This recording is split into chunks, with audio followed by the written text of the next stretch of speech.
Hello लोग for fifty day हम लोग का संजीत 1 पॉइंट कब हो गया रे बोल रहा है। देखो मेरा तो छोड़ दो, आपका कितना हो गया देखो, लाइक कर दो लाइक। आपका देखता हूँ मैं कितना हो गया, देखो बड़े 4.2 के। वाह वाह वाह वाह, देखो देखो वाह वाह। लेकिन व्यूज व्यूज इतना कम कम आता है तो कैसे कब मोनो करेगा। थैंक यू सो मच मेरा हेल्प में आके मुझे मेरी से बात करने के लिए मैं बहुत अच्छा लगा। तो बोलो मोनो कब करेगा, टारगेट क्या है कि मतलब कितना टाइम में मोनो करेगा आप बोलो। आपका मोनो करेगा टारगेट बोलो। लिच्चा आई लव यू बोलो लिच्चा मेरा जान। लिच्चा शादी हुआ कि नहीं हुआ देखता हूँ, रुको मैं। लिच्चा लिच्चा तो शादी हो गया ना, नहीं हुआ ना, देखता हूँ मैं इसका। किधर है, किधर गया, नहीं रे। कौन है, कौन कौन है, प्लीज कमेंट करो। लिच्चा जी क्या हो गया, लिच्चा जी क्या हो गया आपको, कमेंट करो। आप लॉन्ग नहीं देखता है ना मेरा वीडियो, इसलिए व्यूज नहीं आता है। ऐसा नहीं है, मतलब मैं देखता हूँ लॉन्ग, मतलब मैं 3 मिनट तो मैं ज़रूर देखता हूँ, लेकिन लॉन्ग देखने के लिए मतलब टाइम ही नहीं मिलता है ना।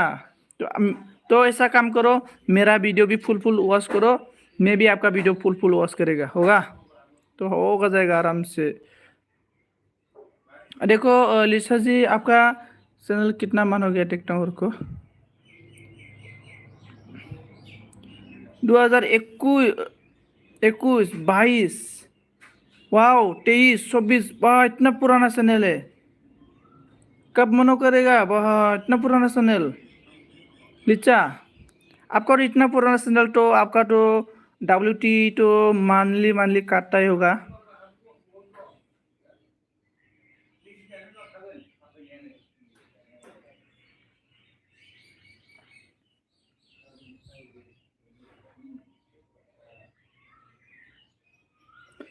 तू खामोशिया है मेरी जिंदगी है, ला ला ला ला ला ला ला ला ला ला ला ला ला।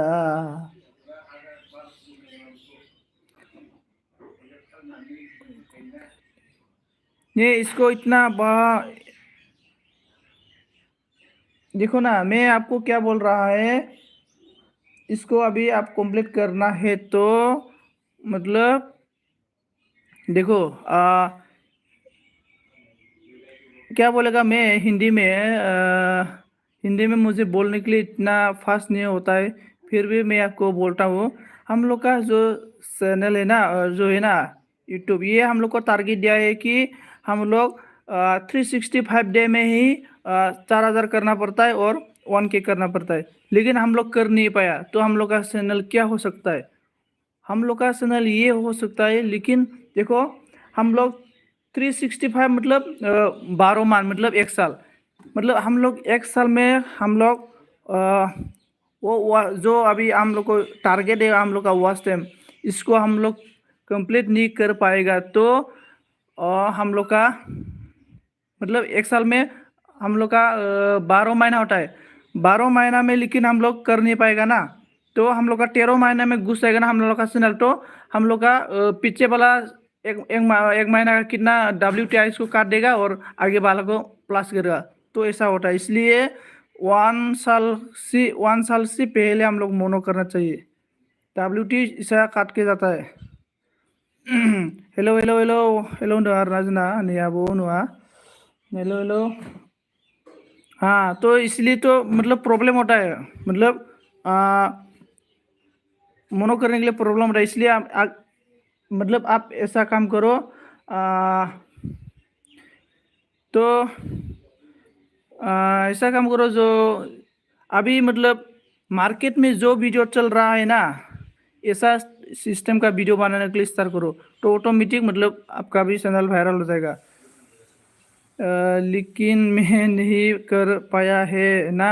हाँ आप कर नहीं पाए ना, तो इसलिए आपका महीना महीना में आपका WT काटते जाएगा और जो आगे वाला आप LB कर रहे हैं ना वो पास प्लस होके जा रहेगा।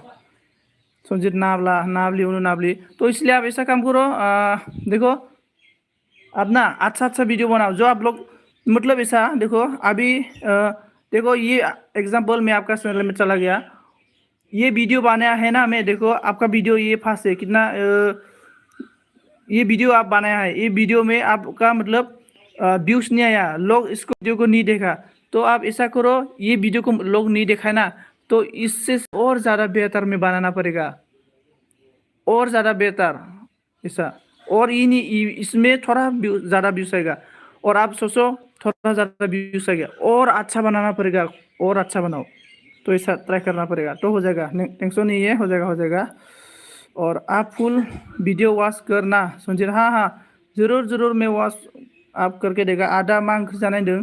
ओंख्रि माने आं ओंखाम जायाखै दै, मैं आज खाना नहीं खाया क्योंकि आज पूर्णिमा था और इसके बाद आज सूर्यन क्या ग्रहण क्या था आज, इसलिए मैं खाना नहीं खाया, मतलब अभी 3 बजे सुबह 10 बजे से लेके 3 बजे तक था ना, इसलिए अभी खाना नहीं खाया। 3 बजे में नहाया, नहाने के बाद पूजा किया, पूजा करने के बाद अभी चाय पिया है, ओनली चाय पिया मैं, पूजा किया, पूजा करने के बाद चाय पिया, अभी आप लोग के साथ LB में है, और बाद अभी नाइट में खाना खाएगा अभी। इसके बाद मैं भी देखा आपकी फुल वीडियो, ओके ओके हाँ हाँ। देखो अब ना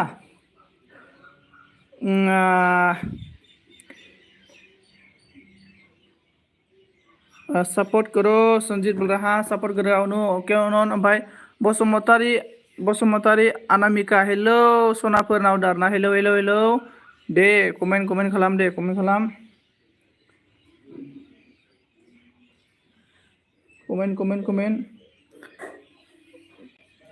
दानि बबाव थांदोंमोन आदा होनदों, दानि माने ना सासे जोंना आब'आ माने माबा सरि सासे आब'आ जोंना माबा होनो रोङाखैनो आरो ना, ब्लु होनो रोङाखैनो आरो ना, दा ब्लु होनो रोङिखाय आं माने फोरोंहरदों आरो ना, ब्लुखौ माबायदि होयो आरो ना, ब्लु होनो रोङाखैमोन आरो ना, ओमफ्राय बिदि आरो ना। MKB हम लोग का like done, thank you so much like देने के लिए, और मोस्ट वेलकम मेरा LB में आप सभी को स्वागत है, most welcome on thank you so much. Hi Sanjay जी बोल रहा है, हाय हाय, लाइक नहीं किया तो लाइक कर दो, कौन लाइक नहीं किया, और कमेंट करो दोस्तों, कमेंट। हैप्पी होली संजय बोल रहा है, हैप्पी होली। देखो मैं आप सभी को मतलब मैं अच्छा आइडिया देता हूँ। ब्लू दे दो बोल रहा है दीपिका, ओके दीपिका आपको मैं ब्लू देता हूँ, ओके ब्लू दे दिया है। संजीत मेरे जान बोल रहा है, देखो मैं ब्लू दे दिया है।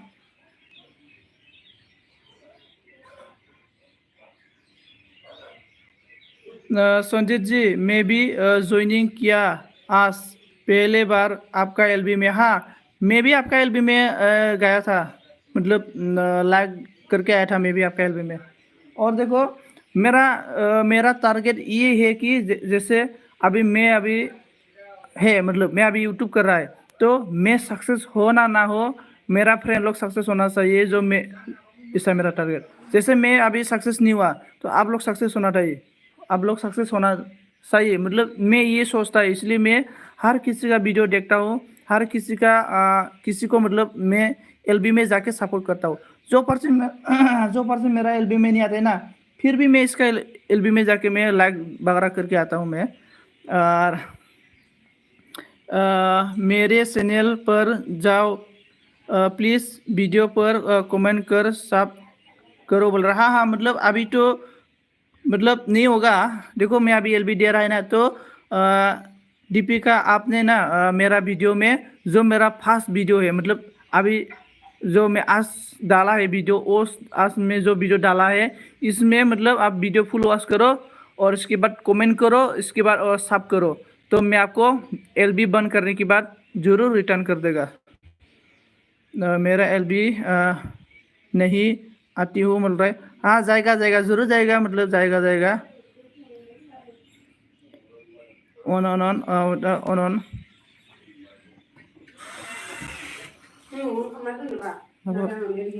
hotspot दंखायो मेरला hotspot होनाय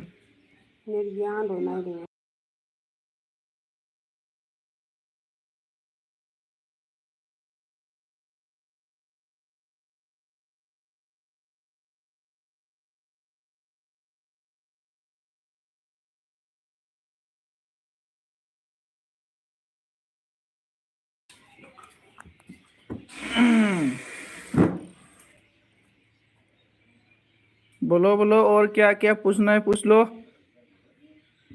आंना नेट स्ल' जाबाय नामा मा जाखो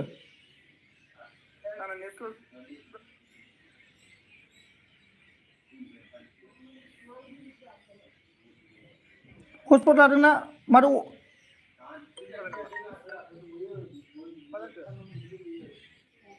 लाइक दान थेंक इउ सो माच लाइक देनिगले थेंक इउ सो माच लाइक होनाय थाखाय आरो ना ओमफ्राय दे कमेन्ट खालामदो कमेन्ट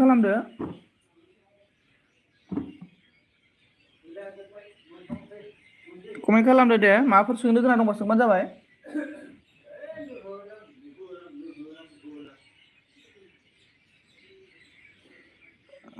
हम लोग का इसराइ अफिसियेल हेल' ब्र ना हेल' ब्र हाउ आर इउ माबोरै दं ब्र खबरा ब्र आं दहाय नोंनि भिडिअखौ नायदोंथ' दहाय आङो नोंनि भिडिअखौ नायदों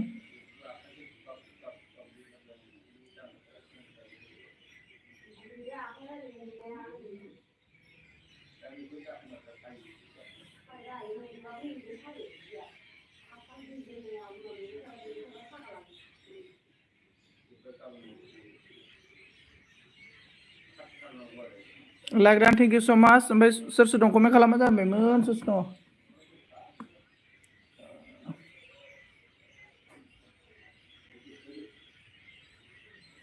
प्लीज दोस्तों कौन है कमेंट करो कमेंट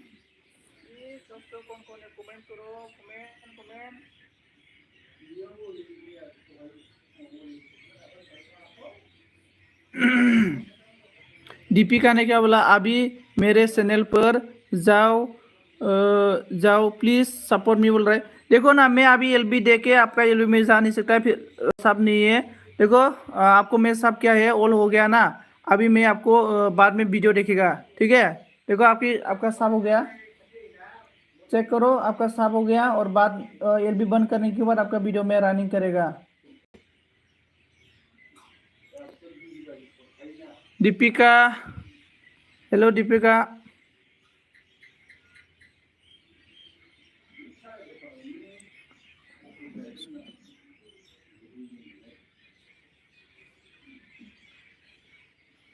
बेनिफ्राय जोंना अन दाबो दाना जोंना बसुमतारी अनामिका बसुमतारी नों बहानि मोनलाय खोन्थादो नोंजोंबो माबोरै आनजा दं नामा नै नोंजोंबो साबखादों आङो नै माबा जाबाय नोंजोंबो साबखा आङो ओमफ्राय आंनि लं भिडिअ फार्स्ट दा दहायसो आगारनाय भिडिअआव ना कमेन्ट गारना गालांबानो जाबाय दै एलबि जोबखांनानै आंनि जाय दा दहायसो आगारनाय भिडिअखौ फुल वाच नायनानै कमेन्ट गारना गालां आंबो नोंसिनि भिडिअखौ फुल वाच खालामगोन होनबानो गुलु गुलु होनदों आरो ना हाय गुलु गुलु हाय ओमफ्राय हाय संजित बोल रहा है हम लोग का शर्मा ने हाय शर्मा आप तो बहुत बॉडी बिल्डर है शर्मा जी आपको तो अमेरिका न्यूयॉर्क में WW में ले जाना पड़ेगा एस ब्रादार लाइक दान थेंक इउ सो माच एस ब्रादार नोङो मा होनो नाइट एलबियाव हाबनो नामा जोंजों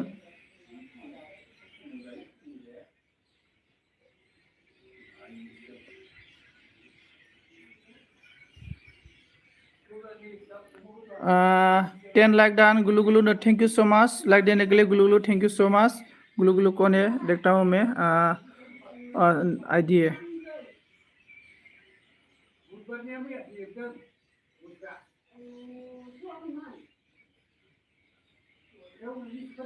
थैंक यू सो मच दोस्तों क्या बात करते हैं संजीत हाँ आप तो बॉडी बिल्डर है ब्रदर बॉडी बिल्डर WW में पूरा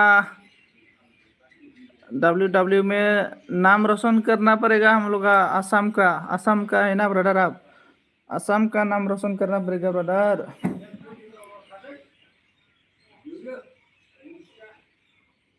देदो फार्स्ट कमेन्ट खालामदो दोस्त फार्स्ट कमेन्ट करो प्लिज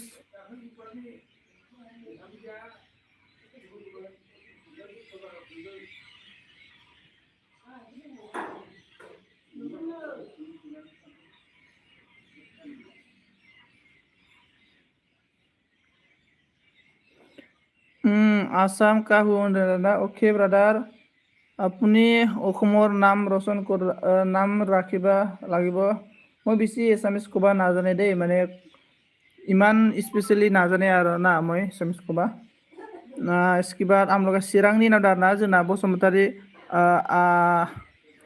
अनामिकाया बसुमतारा नावका हेलौ ओमफ्राय मा ओंख्रि जानायमोन जोंना बसुमतारी आब'सो जागोन ना मासो जागोन आङो मा ओंख्रि जानायमोन खोन्थाहरदो दुगैनि आं नावदारना ग्लू ग्लूआ ओके ओके ब्रादर दुगै दे ब्लू डे ना बोल रहा ब्लू डे देता हूँ ब्लू डे दिया है देखो दोस्तों एक दूसरे के साथ फ्रेंड हो जाओ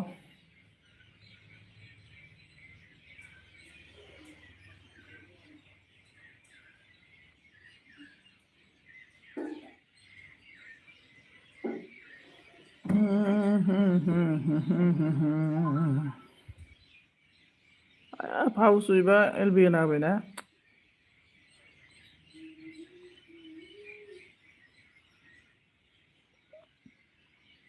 गुलू गुलू ज्वाइनिंग मी बोल रहा गुलू गुलू मालूम नहीं गुलू गुलू नहाने के लिए चला गया नहाने के लिए चला गया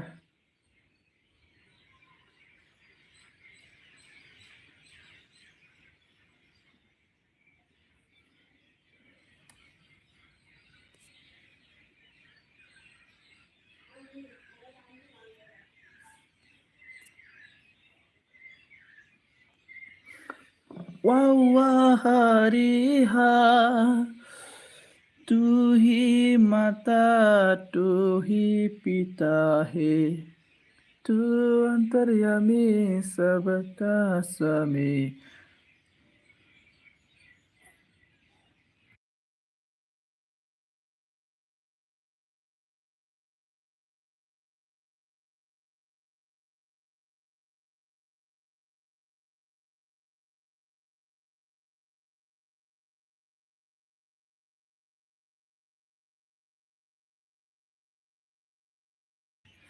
अमटिका किधर गया अनामिका अनामिका किधर गया प्लीज शर्मा ब्रदर के साथ फ्रेंड हो जाओ किधर भी है किधर है please comment comment fast comment करो दोस्तों फास्ट कमेंट करो दोस्तों फास्ट फास्ट प्लीज दोस्तों कौन है फास्ट कमेंट करो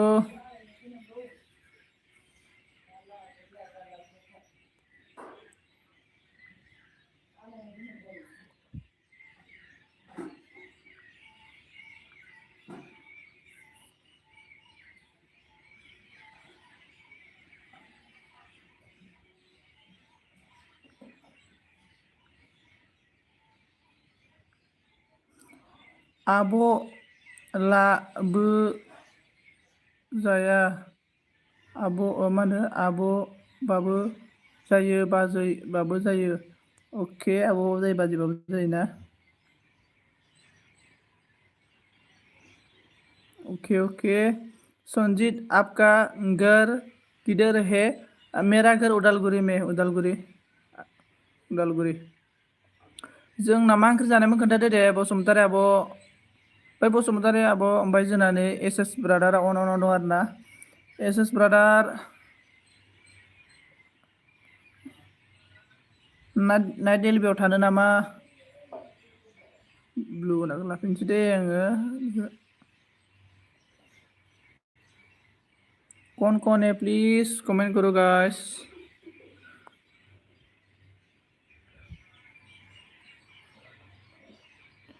दालि सोमोन आरो लाफा भाजामोन लाफा भाजा दालिसोमोन लाफा भाजा गोथावानो माथो बिराद गोथाव टेस्टि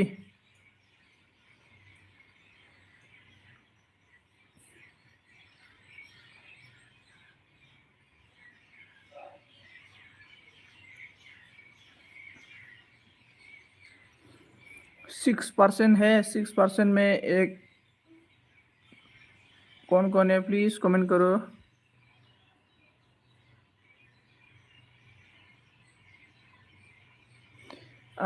कमेन्ट हरना दोननो थिनदारना। ओके कमेन्ट हरना दोननो थिनना। हाँ शर्मा ब्रदर, बसुमतारी अनामिका को सब करके कमेंट रखो और आपको बाद में रिप्लाई करेगा बोल रहा है। इसके बाद बसुमतारी हम लोग का बी ऑफिशियल फैबाय। Hello brother hello. ओमफ्राय माबोरै ब्रदर, आं नोंनि दिन थांनो हायासैलै ब्रदर, आंना माबा मबाइला आपडेट होनानै उल्था फाल्था जाजोबदोंमोनलै। ओमफ्राय अनामिका ज्वाइनिंग मी बोल रहा है। देखो शर्मा ब्रदर, अनामिका ने बोला आपको सब करने के लिए और आपको बाद में बैक देगा बोल रहा है। मोजां आंना दारना। ओके मा खालामबाय दङ दालाय? ओमफ्राय बी अफिसियेल ब्रादार, नोंहाथ' मन' जाथारसिगोनलै। बी अफिसियेल ब्रादारा नाइट एलबीआव होयो नाब्रा। Like done, thank you so much. Okay Anamika बोल रहा है, अनामिका आपको ओके बोला है। अनामिका बहा थांखो दे कमेन्ट खालाम फार्स्ट। मन' जाबाय आं नादारना। ओके नै एस एस ब्रादारा एलबी होना होलायबायलै नै दासो। रमन आ गया रमन। व्हाट्सअप बोल रहा है। हेलो ब्रदर व्हाट्सअप, प्लीज सब मी। शर्मा को कमेंट हरना दोननो थिनदो। शर्मा कमेंट हरगोन। शर्मा आपको बोल रहा है अनामिका ने वीडियो सब करके वीडियो रनिंग करके सब करके कमेंट छोड़ने के लिए। ओमफ्राय फैसा होना बाय लां ब्रिटिको होना बुंदोंना। ओके मोजां। Romen brother hello Switzerland, lots love from you Switzerland. Wow, most welcome brother, most welcome.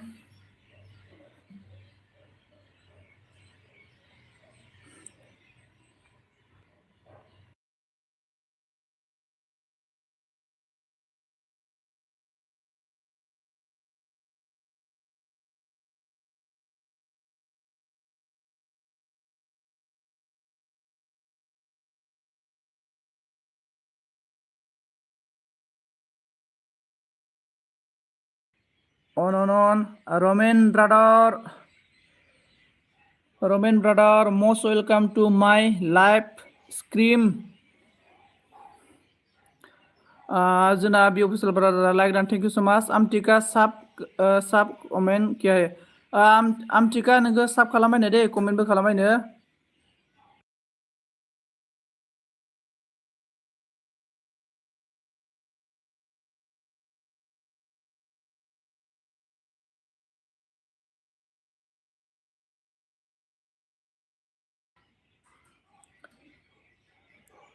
Hello Switzerland brother, bro what are you doing now, please tell me.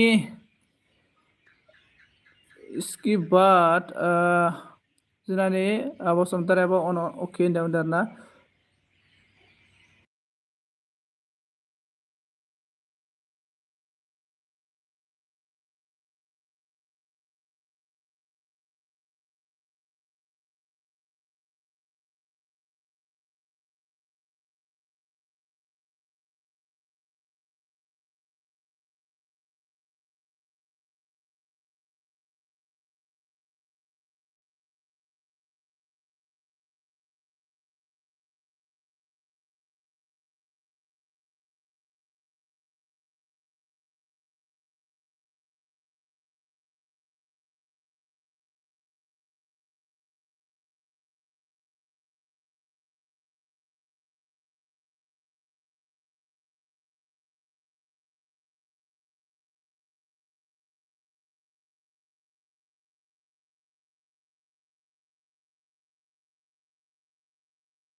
Hello सोर दङ?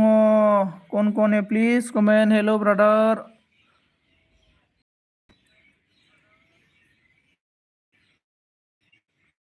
सावधान ब्रदर। देखो Romen brother, Lots, brother, I have also support you and you also have to support me back, please.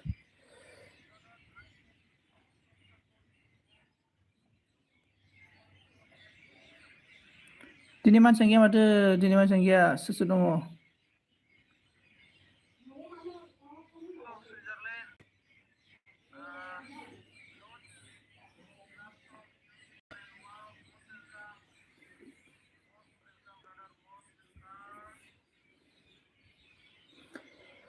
Goसो गैयाब्लाबो होबाय आं नोंनि अननाय. दिनै रावबो गैया माथो.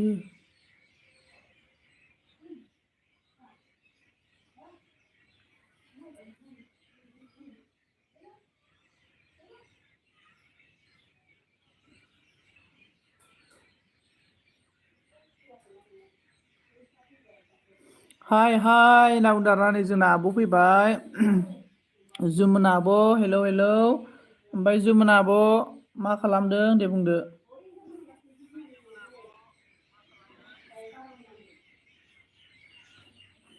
जुमुना आब' नोंना WTF बेसे जाखो? दिङा ब्रादारा हेलौ हेलौ होनफैदों.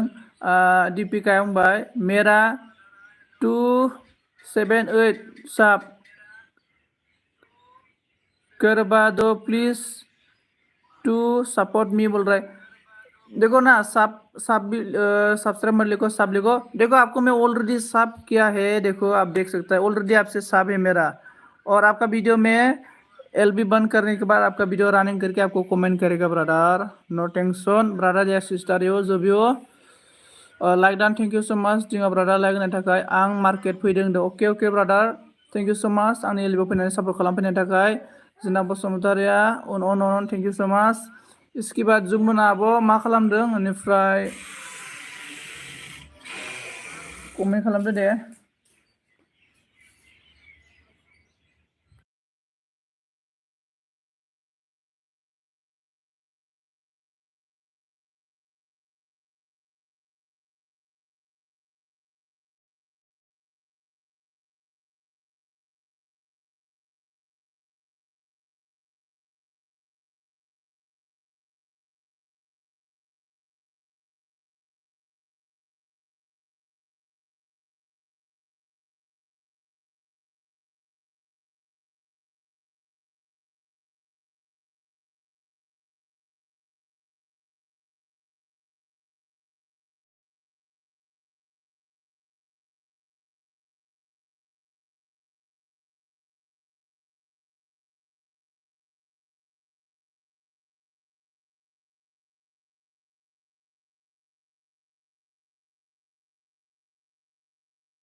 मार्केट आं अनखा होनना दादा अके ओमफ्राय कमेन्ट खालामदो दे. जाला माला कमेन्ट खालामला बायदोब्रा.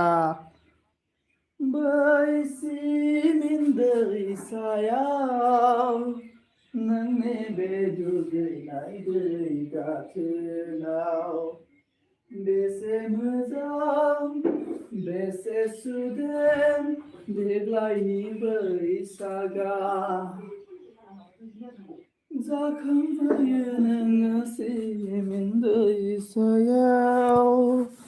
आगै आं सारमानिखौ साब खालामबायमोन आरोना. अके साब खालामबायबा कमेन्टल' हरना दोन. मालाय कमेन्ट खालामना हो आरोना.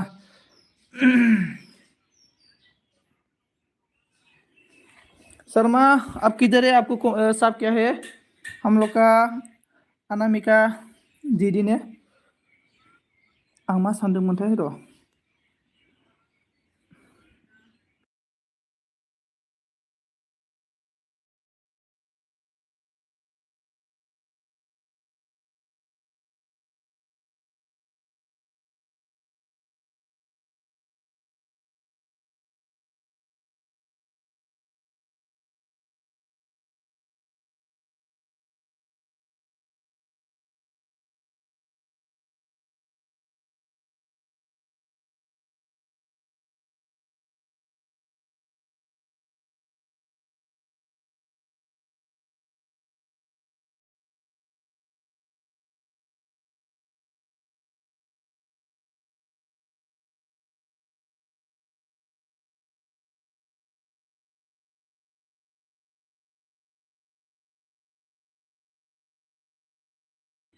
दिनै मासे कानिया जादोंब्रा ओमफ्राय आबै सना हेलौ नामदार ना वाव प्रफाइला मा सिरि सिरि नङा दङ आङो मानसिफोरा सिरिखाय आङो दै लोंहैदोंमोन ओमफ्राय बिटु हेलौ संजीत भाई कैसे है आप लाइक कर दिया थैंक यू सो मच और कौन लाइक नहीं किया लाइक कर दो और बीटू मेरा एलबी में था वो 2-3 दिन हो गया नहीं आया था थैंक यू सो मच और मोस्ट वेलकम मेरा एलबी में सभी को और स्वागत है और इसके बाद आबै सना लाइक खालामदो ओमफ्राय मा खबर माबोरै दं दे खोन्थाजोबदो आइडि हरनो होननाया हरदो दे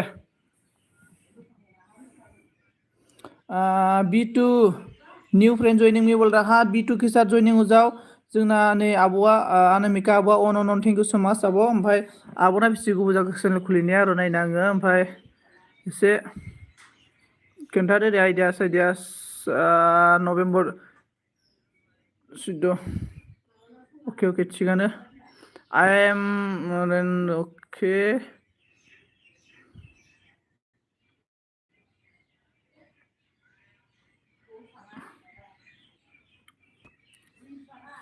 थैंक यू सो मच आब' आंबो नोंखौ सापर्ट खालामगोन ओमफ्राय मोजां खबरा आंना ओमफ्राय मा खबर होनदों आरोना नोंनालाय आंना खबराबो बिदिनो थिगानो मोनो ओमफ्राय मेरी थोड़ा बीमार बीमार है मेरी थोड़ा वो क्या हो गया आपको दीदी दवाई नहीं खाए तो दवाई खा लो दवाई नहीं खाए तो दवाई खा लो टेबलेट वगैरह मतलब कोई डॉक्टर के पास जाओ और बीटू ज्वाइनिंग में बीटू देखो आपको बुला रहा है आबै सोना ने देखो बीटू आपको मैं ब्लू दे दिया है और आबै सोना मैं आपको भी ब्लू देता हूँ इसके बाद एक दूसरे के साथ फ्रेंड हो जाओ फ्रेंड होना चाहिए हम लोग एक दूसरे के साथ फ्रेंड होके आगे जाना पड़ेगा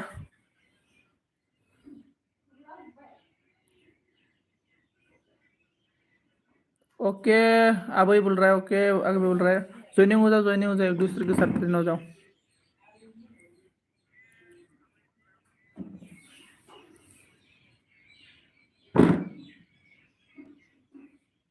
ओमफ्राय सोर दङ कमेन्ट खालामदो दे लावगि फाग्लि लाइक डान 16 जोमावसो okay thank you so much brother आइडिजों फैनायनि थाखाय थेंक इउ सो माच ओमफ्राय जिमाव निफ्राय बिटुआ मा होनखो आबै मी जइनिं कर गया आबै नोंखौ नै जइनिं खालामबाय नै बिटुआ बिटु कमेंट सक कमेंट सक नामखो ओके बोल रहा है जोंना मा होनखो जोंना ब्रादारा लावगिया मा नामगोन लावगि फाग्लिया मा होनखो अनलि लाइक डान आंबो एलबि होनोसै अके brother okay thank you so माच लाइक होफैनायनि थाखाय थेंक इउ सो माच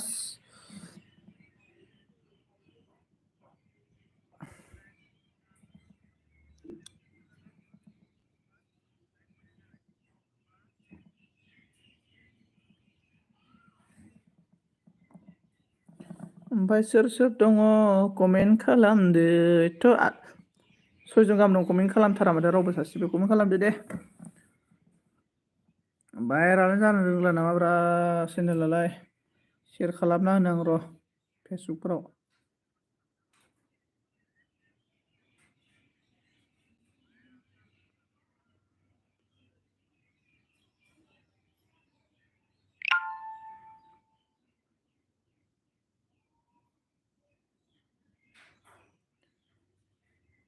on thank you so much on थाने थाखाय। भाई हम लोग का जूनी गोवे आ गया। हाय संजीत भाई बोल रहा है, हाय हाय कैसे है बोलो। हम लोग का वो सुमतारा वो on thank you so much on रहने के लिए। क्या हो गया मेरा एलबी में कोई भी नहीं आ रहा है। अब कमेंट नहीं मिला बोल रहा है। अब कमेंट नहीं बोला बोल रहा है। देखो मिल जाएगा मिल जाएगा।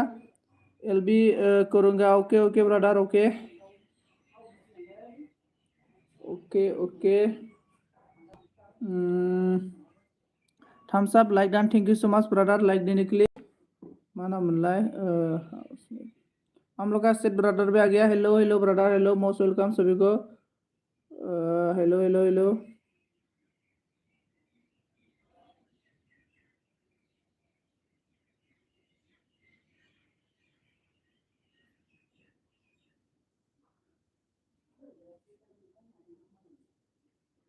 भाई डब्ल्यू वेट कर जल्दी नहीं आता है। हाँ वेट करो जल्दी नहीं आता है। आ जाएगा टेंशन मत लो। गुड इवनिंग हम लोग का भैया ने कारू सेरी लाइक डान 21 जुमाओ thank you so much brother thank you.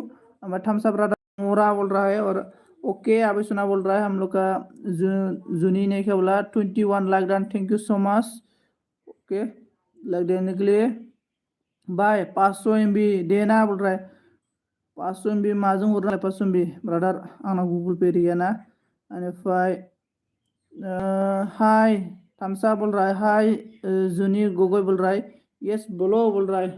हाँ बोलो बोलो बात करो। अब आज का दिन कैसा चल गया होली का डे। होली होली कैसे चला गया आज का डे। हाय सेठ ज्वाइनिंग मी बोल रहा है डे।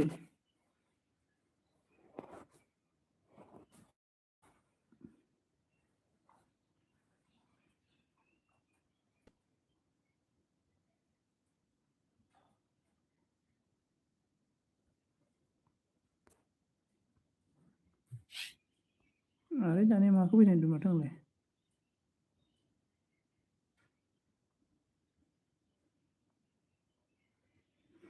इसके बाद ऑन सेठ ब्रदरा B2 ओके बोल रहा है।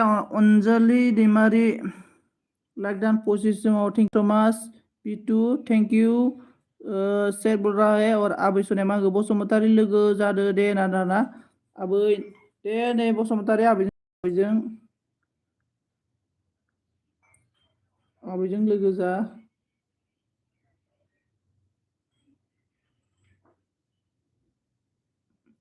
दाब्लिउ बानायदों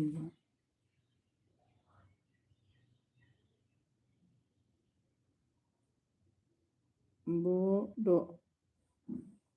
इसके बाद कब त्रिपुरा आएगी बोल रहा है। जाएगा जाएगा मोनो होने की बात। इसके बाद हम लोग का दीपिका बोला ब्लू दे दो बोल रहा है। ओके ओके ब्लू देता हूँ। जाने का टाइम है ब्लू दे के जाना दोस्तों सभी को। गामसा ब्रो कैसे है बोल रहा है हम लोग का। और इसकी बात आ गया हम लोग का अभी सुना बेक करो अभी सुना। और अच्छा बोल रहा है हम लोग का थम्सअप ब्रदर ने। अच्छा अच्छा थम्सअप ब्रदर देखो सैली लोग मेरा इल्म आज क्यों नहीं आया। अरे सैली लोग किधर गया।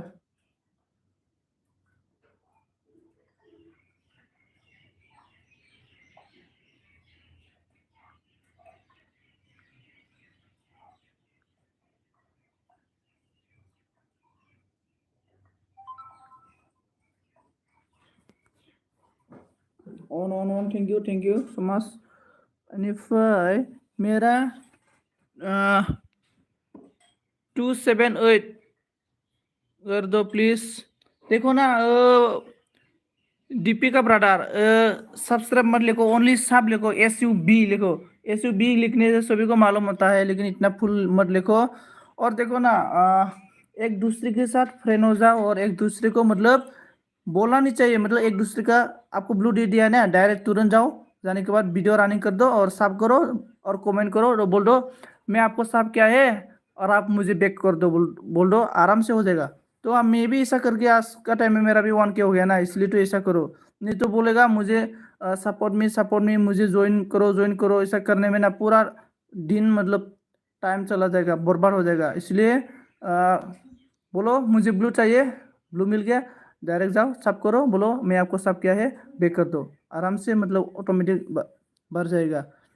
साइली मोरा बोल रहा, साइली मोरा किधर है मालूम नहीं है। हाय दीपिका, फ्रेंड होगा बोल रहा है। देखो B2 के साथ फ्रेंड हो जाओ दीपिका, B2 के साथ, और थम्स अप ब्रदर है, थम्स अप ब्रदर के साथ फ्रेंड हो जाओ, और अभी सोना है, देखो अभी सोना के साथ फ्रेंड हो जाओ, आराम से हो जाएगा 1K। ज़्यादा नहीं 1K होने के लिए 7 दिन में होता है 1K। और इसके बाद B2 ने बोला दीपिका में ज्वाइनिंग करेगा बोल रहा है। देखो B2 ने आपको ज्वाइनिंग करने के लिए बुला रहा है। दीपिका ने बोला B2 G joining Mein please बोल रहा है। हाँ ज्वाइनिंग हो जाएगा, टेंशन मत लो, हो जाएगा सभी धीरे धीरे हो जाएगा। अभी सोना ने बोला दीपिका कमेंट चेक, देखो दीपिका आपका एक डन हो गया, अभी सोना ने आपको साफ किया है, और अभी सोना को भी बेक कर दो प्लीज़।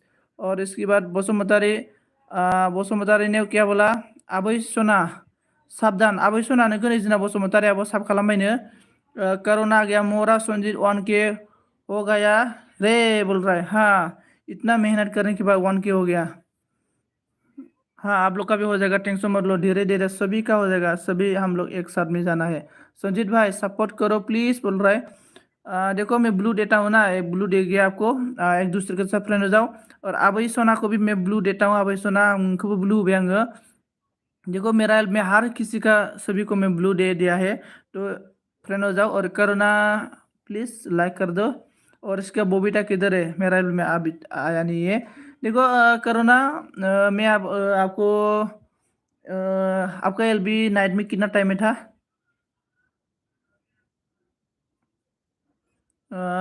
संजीत भाई सपोर्ट करो प्लीज। हाँ सपोर्ट तो कर रहा है ना, कर रहा है करेगा भी। और अभी सोना बोला थैंक यू बोल रहा है अभी सोना ने।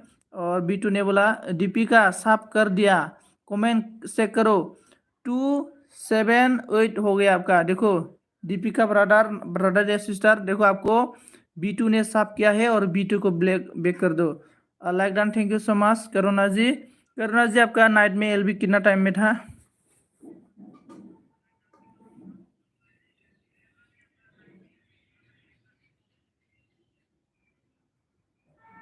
10 बजे आओगा बोल रहा है। देखो करुणा जी मतलब मैं देखो जैसा हो गया ना अभी WT बढ़ाने के लिए सभी लोग LB देता है मतलब। और अभी कितना भी देखो यूट्यूबर लोग है, सभी लोग मतलब ग्रुप बनाता है, ग्रुप बना के मतलब इन लोग LB देते हैं आजकल। तो मेरा LB में आना, मैं आपका LB में आना, ऐसा करता है। तो मेरा भी आज ना हम लोग भी ग्रुप बनाए है मतलब 10 बजे, साढ़े 10 बजे से लेके मैं किसी का LB में घुस नहीं पाएगा मतलब। साढ़े 10 में हम लोग का ग्रुप में अटेंड होना पड़ेगा, क्योंकि मैं भी ग्रुप में शामिल हो गया ना, तो हम लोग का मैं ग्रुप में हम लोग सपोर्ट करके WT बढ़ाएगा मतलब। इसलिए मैं सभी को मतलब मैं ये बोलता हूँ, ये बोलेगा कि जो भी LB देगा ना 10 बजे से पहले LB दो, क्योंकि जो 10 बजे से पहले मुझे नहीं मिलेगा। बुरा मत मानना दोस्तों, इसकी पहले LB देने के लिए ट्राई करो, क्योंकि मैं 10 बजे से ऊपर में मुझे मतलब मेरा टाइम नहीं होगा मतलब, मैनेज कर नहीं पाएगा मैं। Thank you so much Juma brother, thank you so much जुमावसो ला only like okay okay brother, thank you so much like होनायनि थाखाय। ओके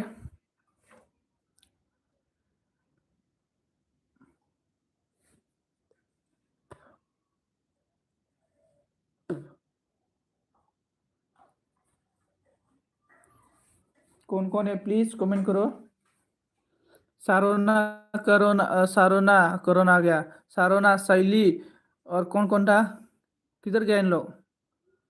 आ ही शंकर बोल रहा है। और जुमाव लरगो मा ID लाना फैबाय थायो होनना दाना निजना बिसनाया। Thank you so much, thank you so much. ओमफ्राय जोंना थामसा ब्रादार थांबायलै, लाफिनबाय आङो। सेट ब्रादार थांबाय। सोर सोर दं? जिर'सो खोन्थालाबायबाय माथो फाग्ला फाग्लानो, माबोरैलाय जिर' जानांगौ।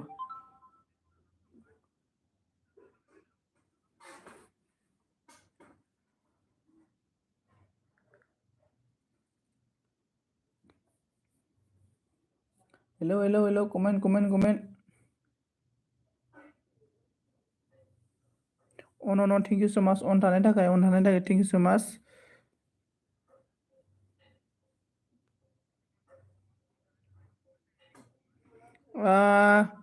B2 ने बोला अंजित हाय बोल रहा है फ्रेंड हो जाओ फ्रेंड हो जाओ फ्रेंड हो जाओ एक दूसरे के साथ फ्रेंड हो जाओ दोस्तों हाय रंजीत कुमार ज्वाइनिंग मी बोल रहा है B2 ने ज्वाइनिंग हो जाओ प्लीज आबै सना ने बोला अनजित गयारी लोगो जादो नावदारना लोगो जा अन B2 अन थैंक यू सो मच अन थानायनि थाखाय thank you so much comment दिनै रावबो गैथारा माथो नोंसोरसो थाना होबायलै थैंक यू सो मच ओमफ्राय आबै सना नोङो मा आइदिया र' आबै सनानिखौ नायनां बेसे थांखो आबै सना र' दै ओमफ्राय माबा मा होनो नाइट डेलिभि होआ नामा नोङो नाइट डेलिभियाव थाफानो नामा जोंजों आबै सना रनजित गयारि अनजित गयारि लोगो जादो दे नावदारना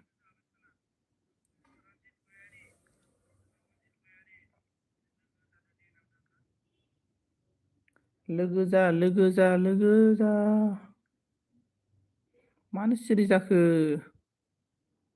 मानो सिरि जाखो होनलाय मानो कमेन्ट गैया जाखो संजीत बोल रहा हाँ ऐसा कमेंट करो कितना मेरा एलबी में आके इतना फास्ट कमेंट करेगा ना तो मैं भी आप लोग का एलबी में जाके इतना ही फास्ट कमेंट करेगा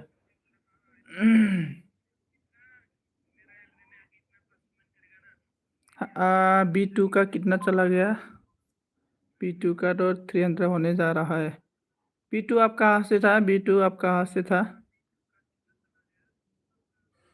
अन जोंनानै बसुमतारिया अन होनदों ओमफ्राय थेंक इउ स' माच आंसो फाग्लिनाया 29 लाख दानबाय थेंक इउ स' माच 29 लाख दानानै माथो 28ल' जाबाय दानसै आंनावलाय फाग्लासो जा बारायगोन नामा दा थेंक इउ स' माच जुमा ब्रादार लाइक होफैनायनि थाखाय थेंक इउ स' माच ओमफ्राय दुगै जोनि आं दसे थाना फैफिनगोन दाना अके ओमफ्राय दे अके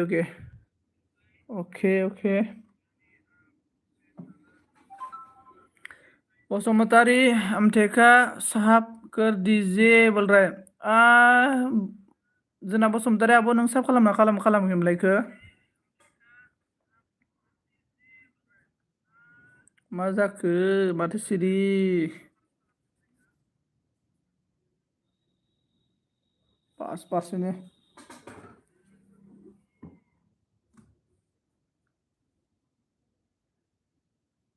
मा खालामाखै खालामाखैबा खालामदो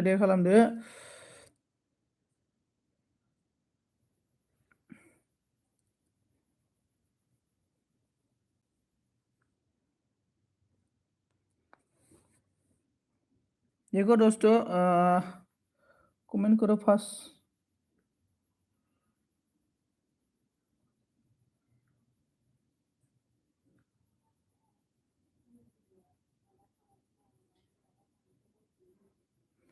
देखो B2 मैं सभी को आईडी देने वाला है अभी ये मेरा आईडी है ठीक है मेरा आईडी ये है मैं आईडी देने वाला है देखो जिसका फर्स्ट कमेंट मिलेगा ना वो पर्सन का ही मैं आईडी देगा मतलब जो पर्सन मतलब सभी को आईडी देगा लेकिन पहले जो पर्सन फर्स्ट कमेंट करेगा ना इसका कमेंट को ही मैं देखने के लिए देखेगा ना तो कमेंट कर दो अभी कमेंट करो इतना फास्ट राजा मेरा आईडी है देखो मैं अभी B2 का देखता हूँ B2 आपका वीडियो रनिंग फुल वॉच करके वीडियो रनिंग करेगा कितना है 1 मिनट 24 वीडियो है आपका देखो मैं वीडियो रनिंग किया है आपकी वीडियो रनिंग लाइक 5 6 था अभी 57 होगा 57 होगा लाइक 57 हो गया लाइक और वीडियो रनिंग हो गया आपका फास्ट कमेंट करो मेरा है राजा मेरा चैनल है और हम लोग का मनीषा ने आ गया तुम क्या टांग संजीत तुम हाय टांग संजीत मतलब समझा नहीं मैं हाँ हेलो हाँ जो भी हो करो कमेंट करो जो भी हो कमेंट करो मतलब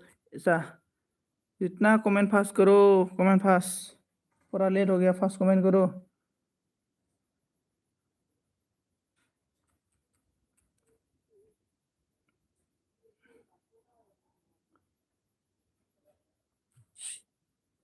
बीटू किधर गया? बीटू किधर गया?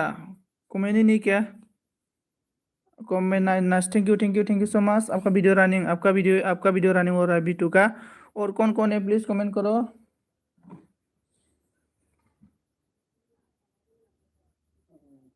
कौन कौन है प्लीज?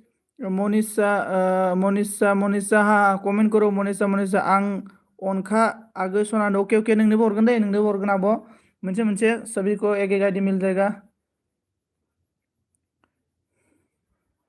कमेंट देखो, फास्ट कमेंट करो। आपका वीडियो फुल होने वाला है। फुल हो गया आपका वीडियो। 1 मिनट 24 सेकेंड था आपका वीडियो, फुल हो गया। आपका डन हो गया, देखो चेक कर दो, आपका डन हो गया। इसके बाद डन हो गया आपका, चेक करो अभी। इसके बाद ऑन सरको ऑन है लास्ट में देखो बसुमतारी का मिला है। बसुमतारी आबो का वीडियो रनिंग दे। बसुमतारी आबो का वीडियो रनिंग लास्ट वीडियो। बाथौ खेराइ रिजर्टनि वीडियो रनिंग। बाथौ खेराइ रिजर्टनि लाइकआ जाबाय 35 लाइक जाबाय दे। और इसके बाद मोनिसा का वीडियो रनिंग होगा। मोनिसा का कमेंट करो, चलो फास्ट कमेंट करो दोस्तों, फास्ट कमेंट। सिंगी साइनाय आरो नायखौ नायगासिनो दं दै आब'निखौ। और Monisa hello how are you, कैसे है बोलो, मोस्ट वेलकम सभी को। आसाम से हूँ बोल रहा बीटू ने। हाँ बीटू आसाम से हूँ। Comment fast comment. जोंना बसुमतारी आब'नि वीडियो रनिंग दै 423 दं आरो ना, 424 जागोन आरो ना। वीडियो रनिंग खालामग्रोनो होदों, 3 मिनिट वीडियो रनिंग खालामगोन। Assam thank you. Assam comment करो। उदालगुरी क'क्राझार मासबाद ढेकियाजुलि सभी करो। तेजपुर अरुणाचल इंडिया जब भी कमेंट करना है कमेंट करो, फास्ट कमेंट करो दोस्तों प्लीज। मेरा एलबी में कौन जो पर्सन आके इतना फास्ट कमेंट करेगा, मैं भी इसका एलबी में इतना ही फास्ट करेगा। जो पर्सन मेरा एलबी में आके लाइक करके चला जाएगा, मैं भी इसका एलबी में लाइक करके वापस आ जाएगा। और मोनिसा का देखता हूँ मैं, रोको साचो मोनिसा का तो के होने वाला जा रहा है। Assam thank you. आबुनी वीडियो रनिंग मतलब बसुमतारी दीदी का वीडियो रनिंग हो रहा है दोस्तों। इसके बाद मोनिसा का देखेगा, मोनिसा का होगा इसके बाद।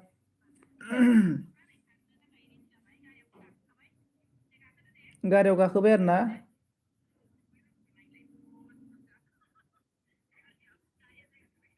गाड़ी जायगा थोलायलायला नायगासिनो आरो ना। अन थैंक यू। मोनिसा जी आपका एलबी कितना टाइम में था? जोंना हाउस वाइफ आब'आ फैबाय आरो ना। आब' मा होनो नोंनि एलबि होबाना आं एलबि होखाबायमोन आरो ना, ओमफ्राय आं बोरै थांनो जानानै थांनो हायासै। ओमफ्राय हाउस वाइफ आब' माबा मा होनो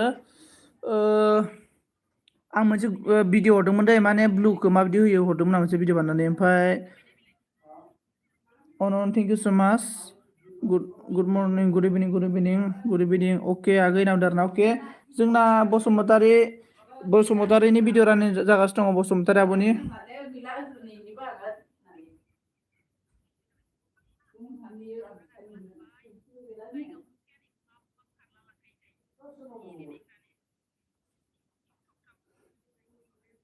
अन thank you so much. Basumatary आबो का दान हो गया। बसुमतारी आबो नोंना दान जाबाय दे, चेक खालामना नायबानो जाबाय बारायगोना बारायखै मोनसे।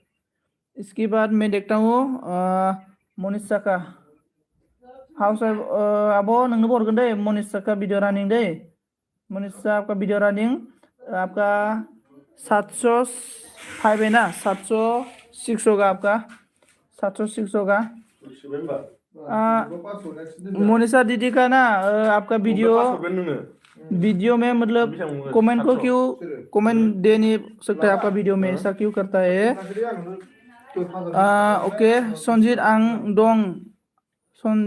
आं अन दं दे नादार। ओके आबो नोंनोबो हरगोन दे। ओके ओमफ्राय बिटू ने आसू बोल रहा है, हाउस वाइफ ने लाभ दिया हार दिया।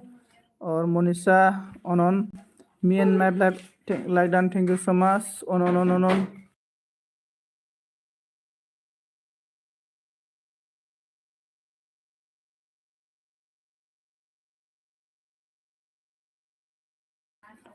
Thank you so much. Sanjeet बोल रहा है। ओके बिटू ने राधे हैप्पी होली बोल रहा है हम लोग का मी एंड माई ब्लैब ने। इस हम लोग का मोनिशा का वीडियो रनिंग हो रहा है। मोनिशा का किधर गया Monisha?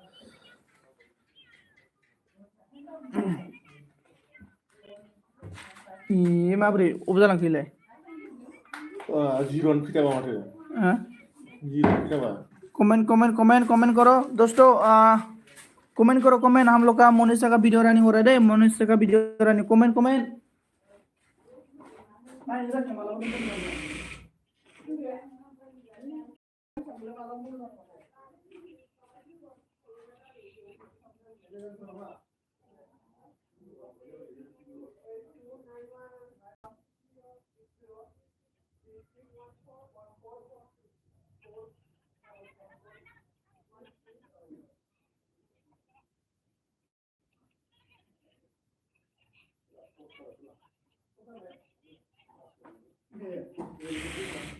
Thank you so much. Comment.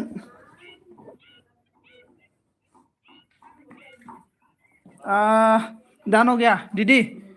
हम लोग का मोनिशा किधर चला गया रे? मोनिशा आप कहाँ?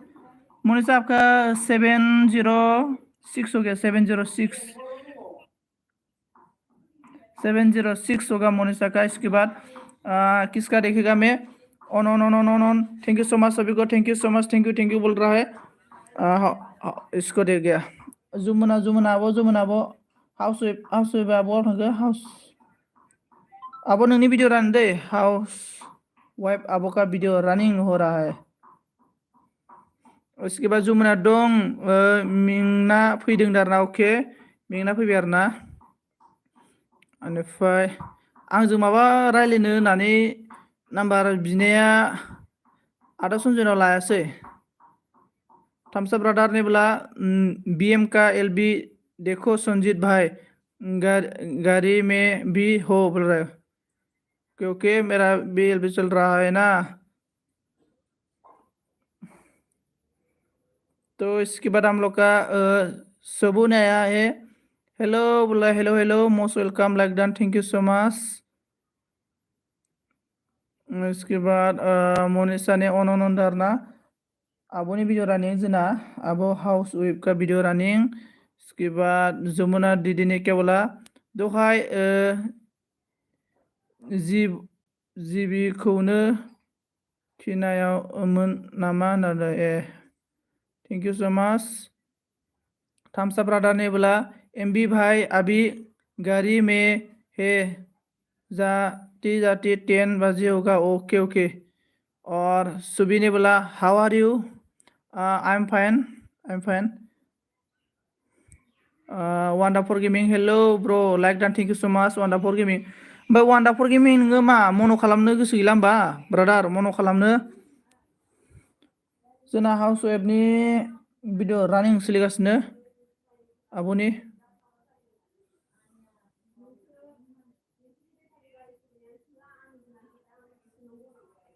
लाइक दान दे जोंना आब' हाउस वेबनि दान जाबाय। लाइक दान सोलांबाय सरि दान जाबाय। बेनिफ्राय आं दायो सोरखौ नायगोन? इसके बाद वान्डाफोर गेमिंनिखौ नायनो दे। वान्डाफोर गेमिं मा खालामनांगौ? वान्डाफोर गेमिंनि नाय बिजों दानखा माथो। मा खालामगोन थ' होनदो आरो माबा जोङो नाइट LB होनायदों नोंबो थाफा नामा? अन thank you so much. Live LB होनायदों आरोना नोंबो थाफा नामा? सभी को मैं एक ID दे दिया है और किसका बाकी पेंडिंग है? वान्डाफोर गेमिंग नाथ' बिजों हरखानाय। थम्स अप ब्रदर किधर गया? कमेंट करो। जुमुना आब'नि नायनो र' जुमुना आब'नाबो हरखानायसैलै बिजों। वान्डाफोर गेमिं अन दे रायलायदो जोंना र' आमथिका माबानि आब'नि होनायनो बरख'बायनो गैलाथ' आरो। How YouTube family how are YouTube? Hello YouTube family बोला कमेंट। सभी को एक एक एक आईडी दे दिया है, मतलब मेरा पास एक ही आईडी था। ओमफ्राय माने दसे नियावनो दसे माने दसे अके जुमोनाबो अके बिटु अन जोंना आगैसना आं थांथ'नोसै साहा फुदुंनोसै अके आब' दे थेंक इउ सो माच इसके बाद अन वान्डारफुल गेमिं मा खबर नामदार ना अके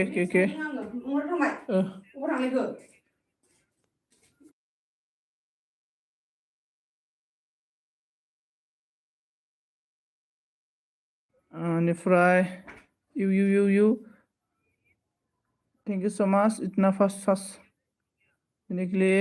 ओमफ्राय सेट इफ काम देखो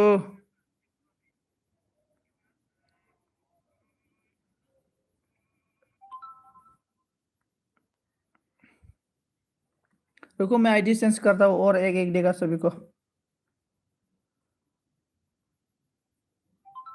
और एक एक देता हूँ मैं। वान्डारफुल गेमिं ब्रादार आंनि बुंनायखौ रिप्लाय होदोब्रा नाइट एलिभार थानो नामा होननानै थानो नामा।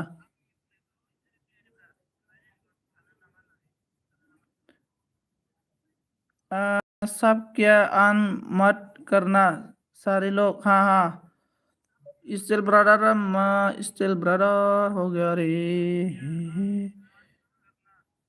कमेंट इतना आप लोग इतना कमेंट लेट करते रे। वान्डारफुल गेमिंग नायगोन र' वान्डारफुल गेमिंग भी आइडिन दंना गैया। वान्डारफुल गेमिंग ब्रादार नोंनि भिडिअ रानिं दे, वान्डारफुल गेमिंनि भिडिअ रानिं माबा वान्डारफुल गेमिंगा भिडिअ रानिं 223 जाबाय आरोना लाइकआ। ओमफ्राय माबाया फार्स्टनियानो आरोना भिडिअ सर्ट भिडिअ बिराद खम आरो खान्दाथार 1 मिनिट 52 सेकेन्डनि आरोना भिडिअ रानिं। ओमफ्राय जोंना जुमुना आब' अन दङ। जुमुना आब' नों आंजों माबा मोनसे रायज्लायनो होनना बुंदोंमोन ना, ओमफ्राय मा सोंनोमोन एबा नोंबा। बेनिफ्राय अन थेंक इउ सो माच। साबैसे जाखो होनादों आरोना साथामल'सो जादों, जों साथामल'सो जाना दङ। जानोबा जानो हागोन दिनैनिफ्रायनो होगोन आरोना। बेनिफ्राय सबिता हेलौ सना लाइक दानो थेंक इउ सो माच लाइक होनायनि थाखाय एफा लेटआव फैबाय होनबासो नों सबिता दिनै।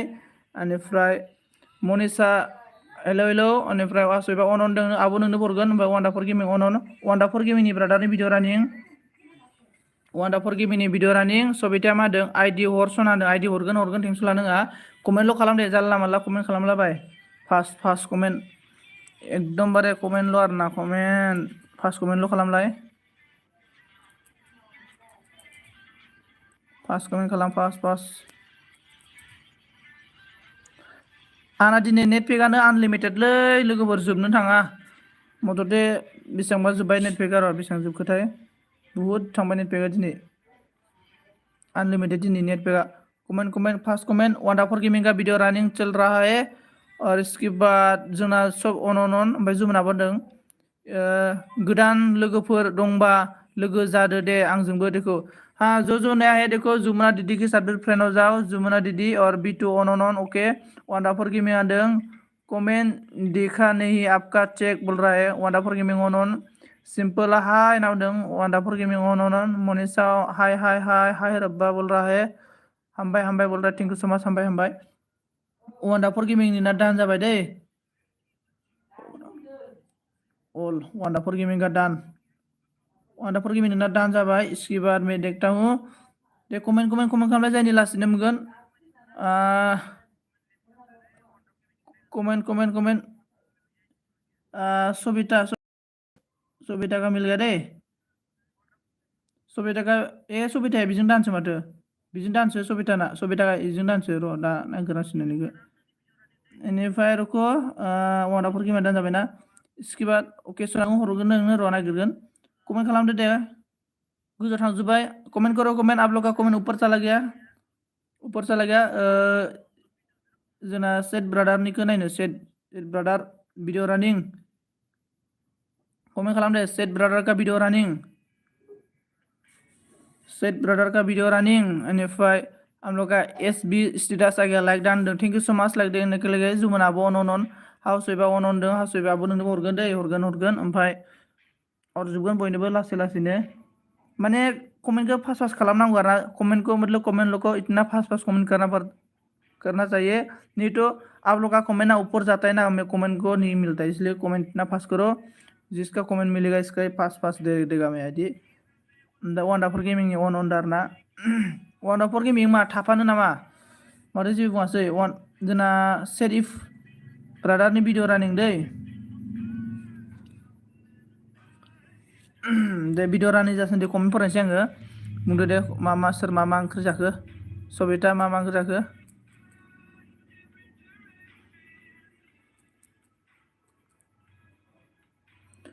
मुनिसा क्या हो गया आपको आईडी मिलेगा टेंशन मत लो मिलेगा सेट ब्रदर का वीडियो रनिंग हो रहा है सेट ब्रदर किधर गया गायब हो गया क्या सेट ब्रदर वान्डाफोर गेमिंग अन वान्डा ब्रदर नोंना बेसे थांखोलै WT आ जोंनिखायथ' बारालै ना 1000 बारबाय दा नोंना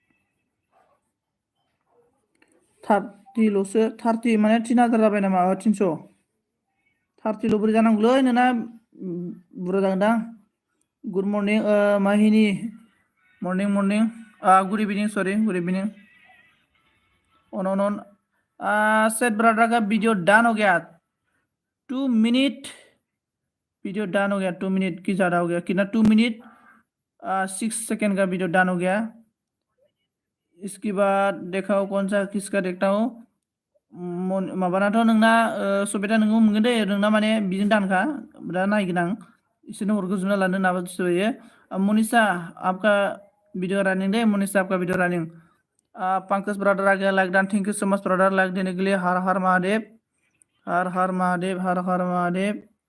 thank you so much on fearless like done thank you so much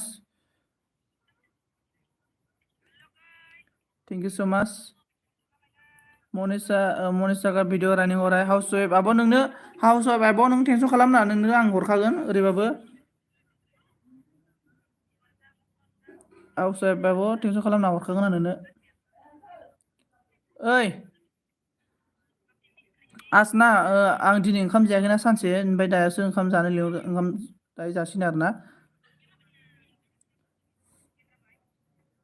मतलब आसना सूर्य ग्रहण था सूर्य ग्रहण के लिए आज हम लोग का पूरा दिन मतलब खाना नहीं खाया था पूरा 3 बजे तक था ना सूर्य ग्रहण इसके बाद मैं नहाया पूजा किया इसके बाद ही मैं अभी चाय पिया ओनली चाय पिया आज तो भूख भी लग गया खाना खाना पड़ेगा वीडियो रनिंग हो गया मोनिसा का डान हो गया दे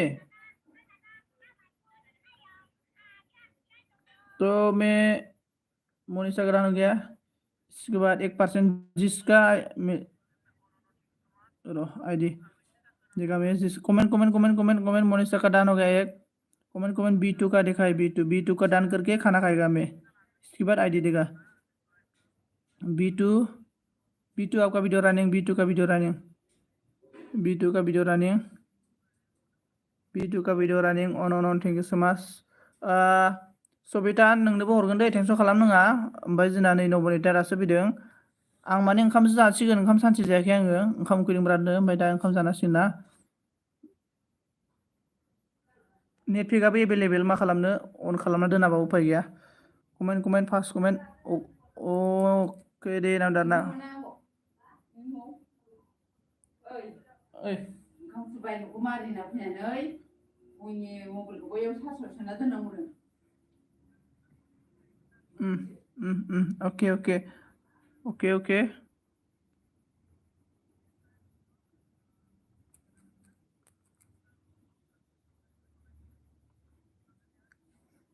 B2 का 1 मिनट 24 सेकेंड था 1 मिनट 24 सेकेंड फुल वॉच किया है मैं और आपको डन भी किया है और आप चेक कर लेना।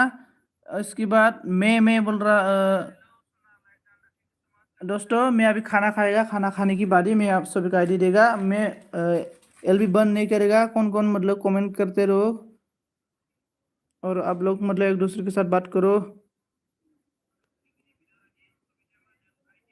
पंकज ब्रादर, आपको तो ऑलरेडी मैं ओडी नेम में आपने मुझे दिया था ना, ओडी नेम में आपका सभी वीडियो मतलब सभी आइडियो में दे दिया है आपको। और इसके बाद हम लोग का लॉकडाउन नाम डालना जना हमारा दे दोस्तों, आप लोग एक दूसरे के साथ बात करते रहो। मैं खाना खाने के बाद आप लोग का कमेंट को देखेगा और आईडी देगा। मैं आपको देखो, मैं सभी को ब्लू देता हूँ। ठीक है, रुको 1 मिनट। सॉरी, पंकज ब्रादर को भी मैं ब्लू देता हूँ, नहीं तो बाद में मैं खाना खाने के बाद प्रॉब्लम आ जाएगा, ब्लू ब्लू बोलेगा। देखो, मैं ब्लू दिया है सभी को, एम ब्रदर को भी दिया है। और इसके बाद नवनीता को ब्लू बाय ओंखाम जानानै भिडिअ रानिं खालामगोन। इसके बाद मनीषा को भी मनीषा को भी ब्लू देता हूँ, ब्लू है। और इसके बाद बी टू को भी मैं ब्लू देता हूँ। वंडरफुल गेमिंग किधर गया? वंडरफुल गेमिंग और सविता को ब्लू दिया है। वंडरफुल गेमिंग ब्रदर को भी मैं ब्लू देता हूँ। सभी को ब्लू दिया है। इसके बाद आप लोग ना सभी एक दूसरे के साथ बात करो। मोनिशा को भी ब्लू देता हूँ। आप सभी एक दूसरे के साथ बात करते रहो। Lockdown, thank you so much. एक दूसरे के साथ आप लोग बात करते रहो। मैं खाना खाएगा, खाना खाने के बाद मेरी वीडियो रनिंग करेगा, आईडी देगा सभी को।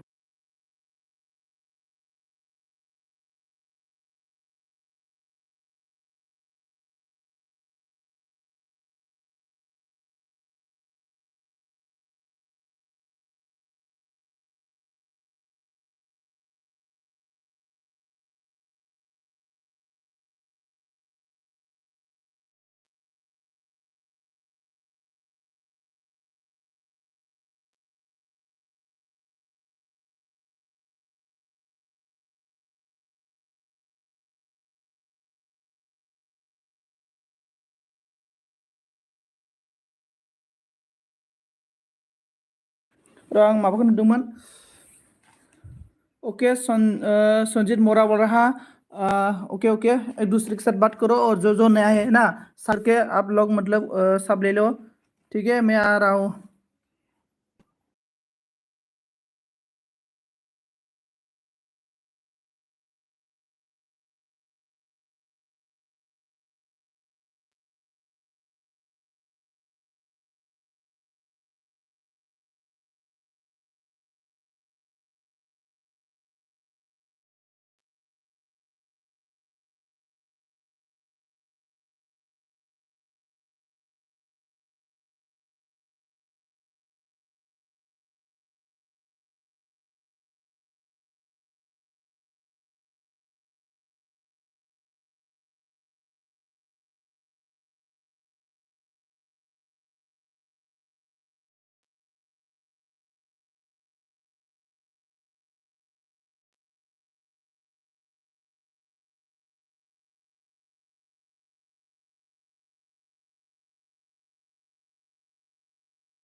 थैंक यू सो मच मेरा में इतना सारा सपोर्ट करने के लिए आप सभी को।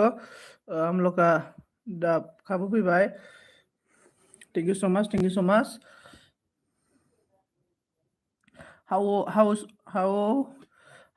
Web aboni video running. Mahi का बोला है B2 रिटर्न कर दीजिए। ओके ओके ओके भाई, मा नाम गुन दीपिका मेरा 22 सब प्लीज।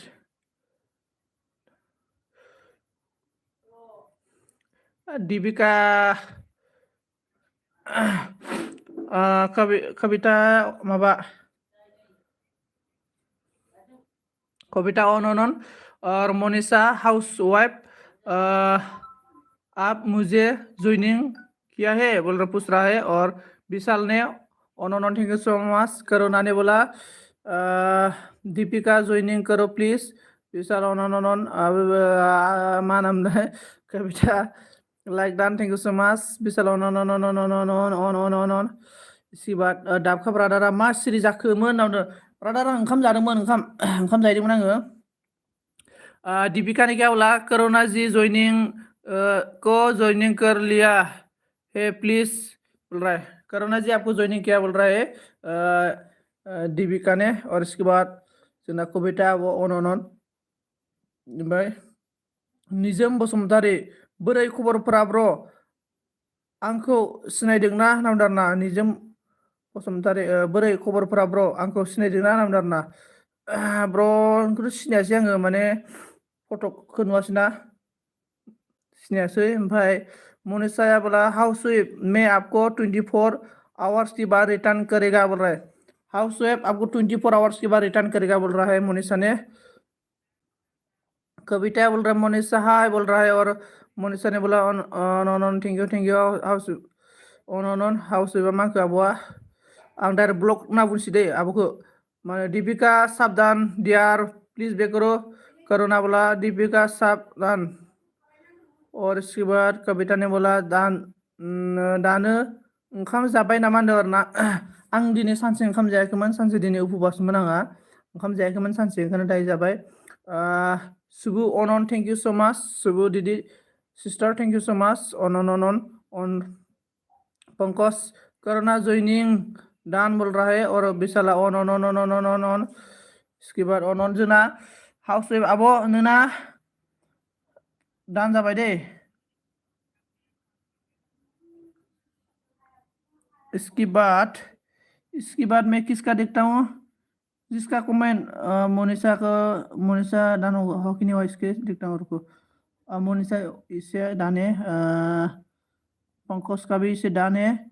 कविता को देखता हूँ मैं, कविता का मिला है। कविता का वीडियो रनिंग मैं सासे सोर हफैदोंमोन लाभ यू हाय बोल रहा है। लव यू ने hi hello most welcome. House wife आपको भी थैंक यू बोल रहा है। ऑन पंकज जी सावधान बोल रहा है। पंकज आपको सावधान किया है करुणा ने। ओ नंगौ नामा नामदारना कविताया ओं ओमफ्राय कविता जी हाय बोल रहा है पंकज ने। ऑन पंकज एस एम आबुआ हाय फैदो आरोना। इसके बाद करुणा ने बोला कविता ज्वाइनिंग करो प्लीज बोल रहा है एस एम आबो। ऑन दीपिका ने बोला Pankaj ji joining Mein please बोल रहा है। और इसके बाद कविता ऑन हेलो पंकज बोल रहा है। मोनिशा ने ऑन पंकज ने बोला सभी फ्रेंड मेरा आईडी को सपोर्ट करना बोल रहा है। और देव ने बोला सोर लोगो गैया लोगो जादो दाबखा के साथ कौन फ्रेंड नहीं है प्लीज फ्रेंड हो जाओ एक दूसरे के साथ प्लीज। इसके बाद ने बोला देविका हाय। मोही ने बोला पंकज जी सावधान। कविता ने बोला टच ऑन। इसके बाद जोना हाउस वाइफ आबो मा बुंखो माहिनी सावधान डियार माही आपको सावधान किया है देखो हाउस वाइफ दीदी ने। और आप बेक कर दो एस एम आबुआ ऑन डारा thank you so much on थानायनि थाखाय। जोंना कवितानि भिडिअ रानिं सोलिगासिनो 2 मिनिट 20 सेकेन्ड दं आरोना, ओमफ्राय फुल खालामगोन।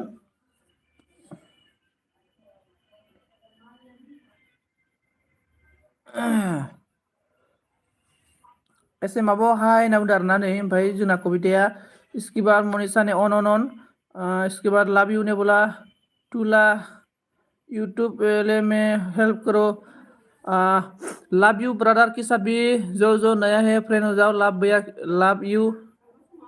लव यू ब्रदर के साथ भी ज्वाइनिंग हो जाओ। पंकज ने बोला मेरा पास 5 आईडी है, देखो पंकज के साथ 5 आईडी है, सभी लोग मिल जाएगा। हाउस वेब अबुआ ऑन निफ्राय सभी फ्रेंड सपोर्ट करो बोल रहे पंकज को सपोर्ट करो। एसएम अबुआ कविता हाय नों कविताया ब्लू हरलाय नाम रावके नोङो सारा सोरनाव थांफ्लांबाय दे लाजोब्बाय आं ब्लू। ओमफ्राय कविता नोंना दान जाबाय। इसके बाद वीडियो रनिंग किसका होगा? एसे माबाना तो आईडी से ने हाउस आबोनाबो थांखांबाय। ओइ अबार माहिनी आपका वीडियो रनिंग दे, माहिनी का वीडियो रनिंग। अनिफ्राय हाउस थैंक यू माहिनी बोल रहा है। नवनीता बुंदों न्यू फ्रेंड ज्वाइनिंग में दिखो नवनीता के साथ भी ज्वाइनिंग हो जाओ। पंकज ऑन आम लोग का हेलो कविता जी आप आज होली खिला क्या बोल रहा है देखो पूछ रहा है। दाबका ब्रदर मा ओंख्रै एसएम सना नाम दानानै ओमफ्राय कविता अन मनीषा अन संजित थांथ'नोसै दे होनदों जों हाउस आब'आ अके आब' अके थेंक इउ सो माच आब' लोगो मोनगोन दे। बेनिफ्राय पंकज अन दाबखा हाय ना बुंदों। ओमफ्राय पंकज अन दाबखाया बुंदों न्यू फ्रेंड होनदों। हम लोग का सुबु अन थेंक इउ सो माच सुबु अनरेने के लिए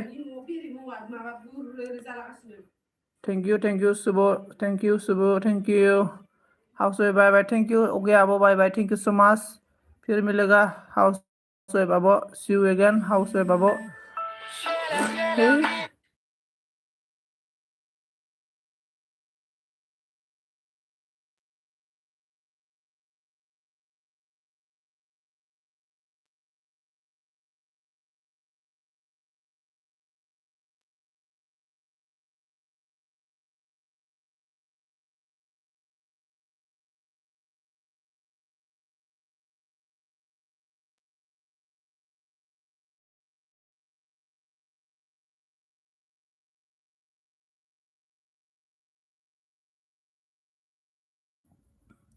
इसके बाद ऑन कमेंट थलांबाय hi I love you joining करो प्लीज बोल रहा है। देखो अभी विशाल का देखता हूँ मैं, विशाल ब्रदर का वीडियो रनिंग।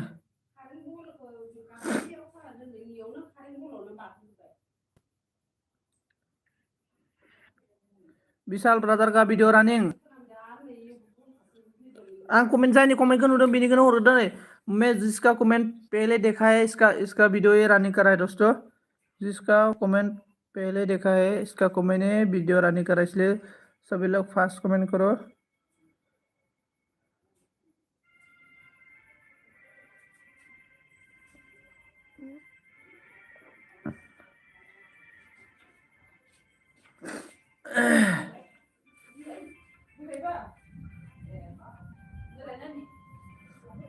नवनीता ज्वाइनिंग करो प्लीज बोला, नवनीता ज्वाइनिंग हो जाओ।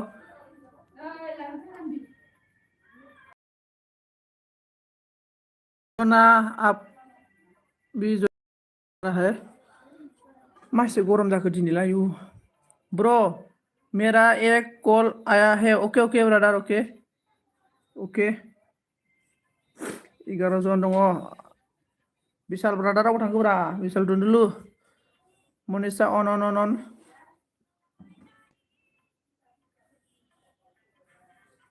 एसएम आब'आ अन एसएम आब'लाय बियो आइडिसो ना मासो मोनथाय आइडिसो नायो आइडिसो जोंना विशाल ब्रदरनि भिडिअ रानिं। बेनिफ्राय दाबखा अन इसके बाद इसे माबो ऑन कर दीजिए, मुझे रिटर्न करो बोला डाबखा ब्रादार नहीं जना को भी ना भाई। इसके बाद ऑन बिशाल ब्रादारा खारबायलै, बिशाल ब्रादारनि दां जाबाय दे। लाबो लाबो नांला होमबालाय दैसै नाङा आं मोनायाव दै लोंखाया, नाङाबा मारैबा मारदो। इसके बाद सबिका कवितानिबोथ' दान जाखाबाय ने।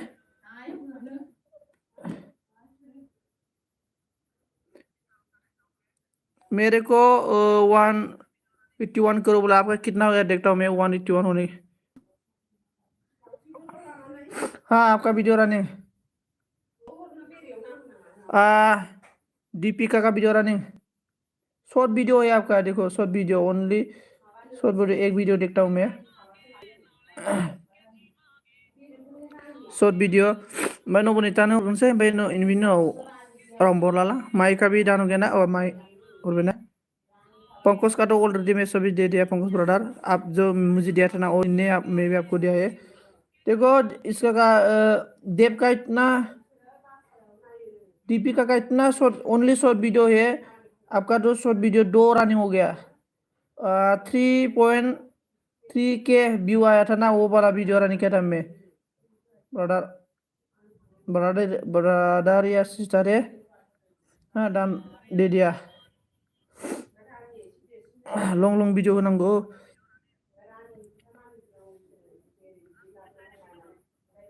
दाबखा ब्रादारनि भिडिअ रानिं,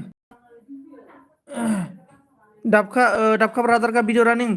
इसके बाद तो नबनीतानिखौ नायसै र', नबनीतानिखौ नायसै, इनिफ्राय आइडिखौ माने मबाइल लांसिगोन आरो ना, मबाइल लांदों नालाय सानजिया मिनिदों आरो ना। है आं नाया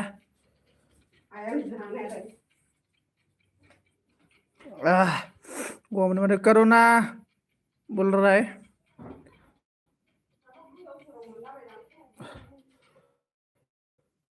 आं ब्लुखौ लाफिनजोबनोसै दै, जोंना दाबखा ब्रादारनि भिडिअ रानिं।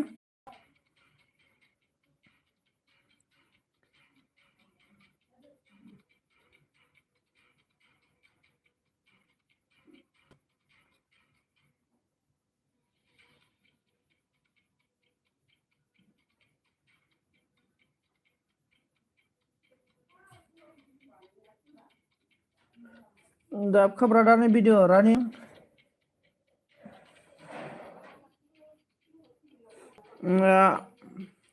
इफ हरदो होनदां आइडि हरदो होनदां, नोंनो हरबाय बिशाल, नोंनो दानि मोनसे हरबाय।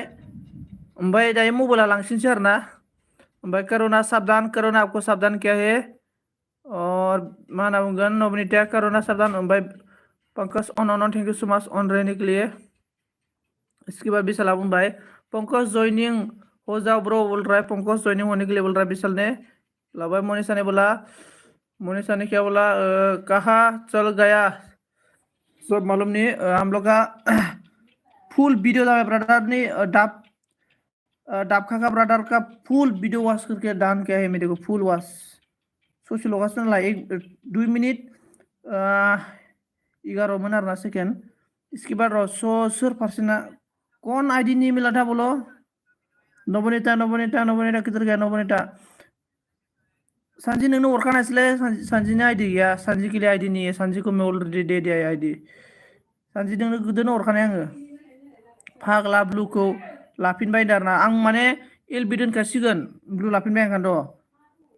बेनिफ्राय मा नबनीता फैबाय र' नायनो, नबनीता चेक इजों दंना गैया। नबनीता नायजोंबो दानखा, फुराना आइडिसो नालाय आङो, फुराना आइडिसो होदों, गोदानफोरनि थाखाय दानखा। ओमफ्राय बोरै त्रिपुराफोरालाय दाना खारजोब्बायलै इसोरो। मनीषा को तो दान दिया ना, देखता हूँ मैं मनीषा को दान। मोबाइल गैलालै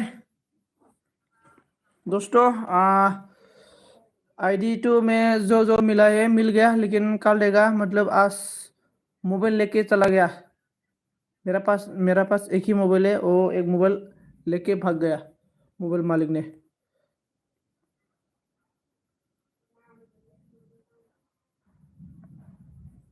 आईडी मोना माने खारजोबखायो गला मानसिफोरा आईडी नहीं मिलेगा बोलने से सभी लोग भाग जाते हैं बाय होनबा बाय दोननोसै बा नाम दाना मानो दोना आं दानो देखो मा खालाम संजी ज्वाइनिंग मी बोल रहा है संजी देखो ज्वाइनिंग होने के लिए मैं ही बुला रहा है आईडी चाहिए तो बोल दो आईडी दे देगा मैं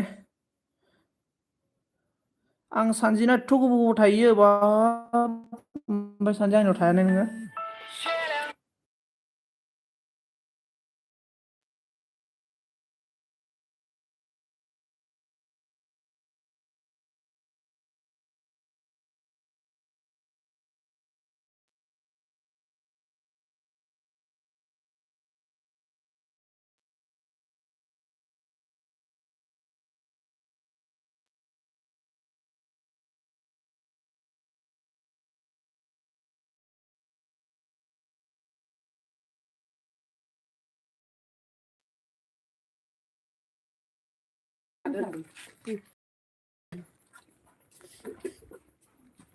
बेनिफ्राय इसके बाद गितिका फैदो आरो ना 47 लाख दानदों थेंक इउ सो माच 47 लाख दान जाबाय जोबोद मोजां thank you so much blue dado बोल रहा है किधर किधर भागता है रे आप लोग भागने से मैं ब्लू इसलिए वापस लेता हूँ नमनिता साब करबा बेक खालाम दारना गितिका अन अन अन अन अन अन अन ब्लू डेडी आरे डेडिया अन अन गितिका अन अन एसे गोबाव गोबाव थाब्रा दे कमेन्ट खालामना हो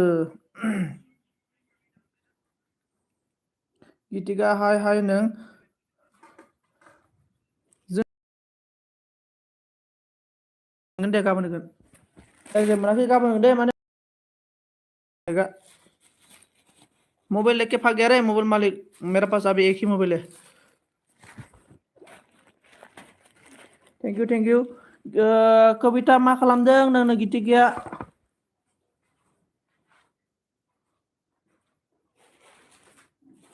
कमेन्ट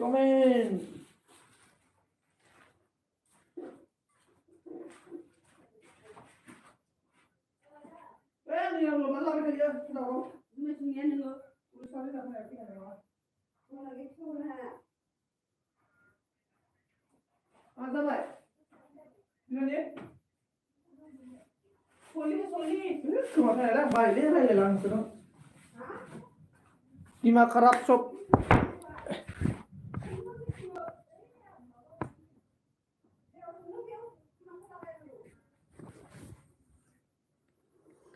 इसके बाद गितिकाया मोजां नोंना लाइनाव दारना जाय आंनि एलबियाव थानानै आंखौ सापर्ट खालामो आंबो बिथांमोनखौ बेक सापर्ट खालामखायो दै जाय मतलब मनीषा जी मतलब अभी एलबी आईडी नहीं है मोबाइल लेके भाग गया संजित आंबो एलबी होबाय दे थांथ'नोसैनो अके आब' अके नेट पेकआनो एभेलेबेल आंना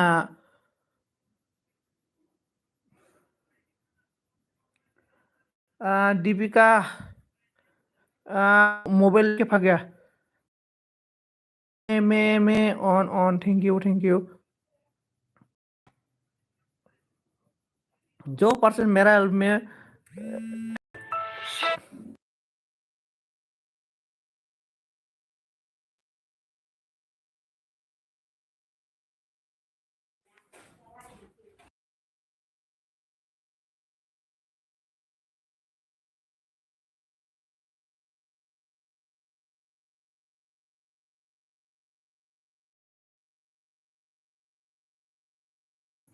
कमेन्ट नै बेसेबांनि आमेरिकान डलारसो 20 सोर लोंलायनो लोंनायाथ' हारसिंसो ओमफ्राय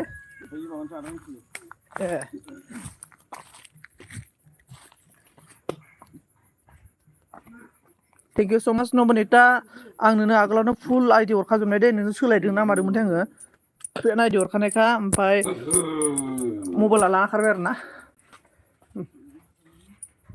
अखा हाबाय नै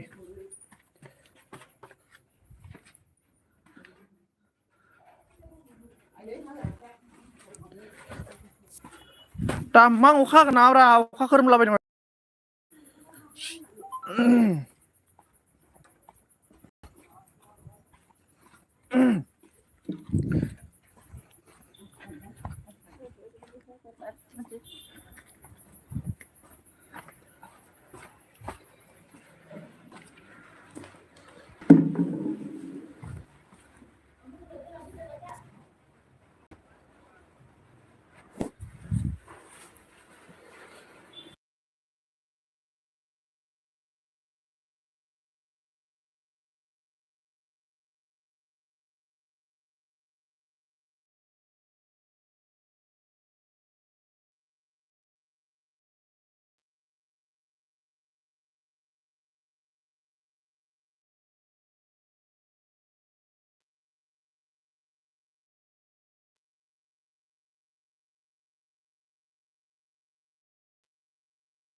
थैंक यू सो मच सभी को ऑन रहने के लिए दाबखा brother thank you so much आंनि एलबेआव थानानै एसेबां गोबाव खालामनो थाखाय बान्दाना thank you so much comment करो मैं साइलेंट हूँ जो पर्सन है कमेंट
आं आथिं सुहैदोंमोनलै love you thank you so much Bandana thank you so much Vishal thank you so much और दाबखा brother thank you so much आं माने आथिं सुहैदोंमोन आरोना इसां माने आंखौ हेल्प खालामनानै सापर्ट खालामनायनि थाखाय thank you so much मुझे इतना पर्सन मुझे सपोर्ट कर रहा है सभी को थैंक यू सो मच और जो लाइक नहीं किया लाइक कर दो और माबरे खबर सबर विशाल ब्रदर खबर कैसा है वंदना दीदी कैसा हाल चाल है आज सभी को हैप्पी होली का आज कौन कौन होली खेला है बोलो विशाल 5% सोर दङ साबा गाहाम दङ दाबखा ब्रादार मा खबर मा खालामदों दे एबार कमेन्ट मोजां ब्र नोंहालाय आंबो मोजाङानो ब्र ओमफ्राय मा खालामबाय दं दायो खोन्थाहरदो दे खाना हुआ कि नहीं हुआ बोलो दाबखा ब्रादार विशाल ब्रादार खाना खाना खाना हुआ कि नहीं हुआ खाना विशाल एलबी ओंखाम जानो जायाखै होनबालाय ओंखाम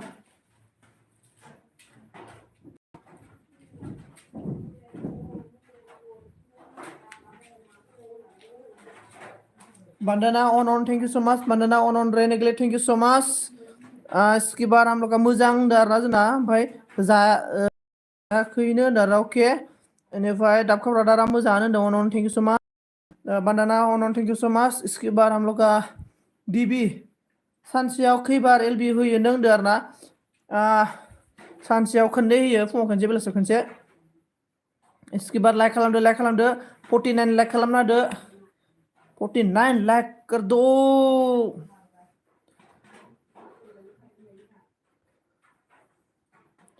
Monisa on thank you so much on रेनेग्लेट thank you so much specially thank you सभी को दाबखा ब्रादारा मा होनदों ओरैनो दं मोजां जाथ'वाखैनो दासो संगासिनो आरोना अके ओमफ्राय दाबखा ब्रादारा मा होनखो अन थैंक यू सो मच अन बुकिं स्टोर एन्ड बिजिं लिसनिं टु यू सब्जी एन्ड जों दिनै हालां बाजांगार बोहांनाय you so much thank you so much love okay सभी को thank you so much Monisa ने बोला मैंने लाइक कर दिया मैंने लाइक कर दिया बोल रहा है ओके हम लोग डी ने लाइक नहीं किया डीबी और उसके बाद on thank you so much happy Holi Manisha हंस रहा है मनीषा मोरा थोड़ा मुझे नहीं बेरिया फैले भाई थोड़ा मुझे त्रिपुरा सिखाओ त्रिपुरा और दिव्यानो मानो फैबाय थायो एलबि खोलायनो आरो मानो होबाय थायो एलबि खोलायनो मानो होयो होनबा WT थाखाय एलबि होयो आरोना जियानो जाया मानो सब गासैबो होयो मानो होनना बुङोब्ला जोंना दायो चेनेला जायाखै नालाय मनो जानो थाखाय WT नांगौ ओंखायनो जों एलबि होयो आरोना ओंखायनो DBA एकाउन्ट जोंनि भिडिअखौ रानिं खालामनानै होबाय दा भिडिअखौ माने मोनसे भिडिअखौ फुल खेनसेल' नायो आरोना खेननै नायजायो खेननै नाय टेनसन गैया जिखुनु आंना गासै 200 बेसेबांबा जाबाय भिडिअ 220 बेसेबांबा भिडिअखौ खेनसे भिडिअखौ फुल खैथा 200ता भिडिअखौबो गासै 200ता भिडिअखौबो खेनसे फुल वाच खालामना हरलाय मास मोनसेनि बेलेन्स नारगोन आङो ऑन मोरा आईडी अभी मोबाइल लेके भाग गया रे मोबाइल मालिक ने मोबाइल नहीं है अभी मेरे पास ओनली वन मोबाइल है मोबाइल लेके भाग गया एक मोबाइल दाबखाया होनबाय माखौ फरायखो होनना बुंदों आरोना अके ब्रादार बिदिनो कमेन्ट खालामनांगौ खम जारला मनेसानि केबला गीता मेडाम दांबां गेथा मादाम दांबां क्या बोल रहा है गीता मैडम दांबां मालूम नहीं मुझे भी दुंबा हो रहा है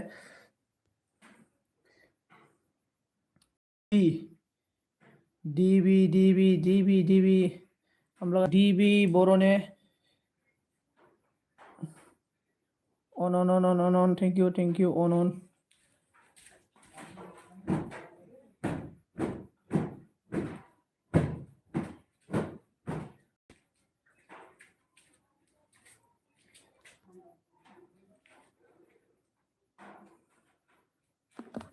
थैंक यू सो मच सभी इतना ज़्यादा ऑन है।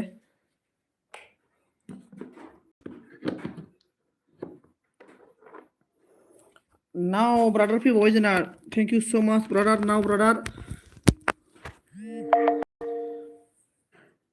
लाइक डान खालामदो लाइक डान ओमफ्राय मोरा मुझे भी उइटी होना है कितना है आपका वाह उइटी होना है देखो मोनिसा मोरा पूरा दिन में इधर इधर घूमते रहो आराम से हो जाएगा कल कल कल आपका इट हो जाएगा पूरा सभी का एल में घूम जाओ कल हो जाएगा आपका कल पूरा सभी का आईडी में मतलब एल में घूम जाओ हो जाएगा। इसके बाद जोंना दिङा ब्रादार लाइक होदो बेनिफ्राय जोंना दाबखाया मा ओंख्रिमोन जाखो होनदोंमोन लाइ ब्रदर ओंख्रिया जोंना माबासोमोन दालि ओंख्रिमोन आरोना ओमफ्राय दालि ओंख्रि बेनिफ्राय आलुजों केरेलाजों भाजा बेनिफ्राय आलु बाथोन आरोना ओमफ्राय बोलो ओके बोल रहे हाँ ओके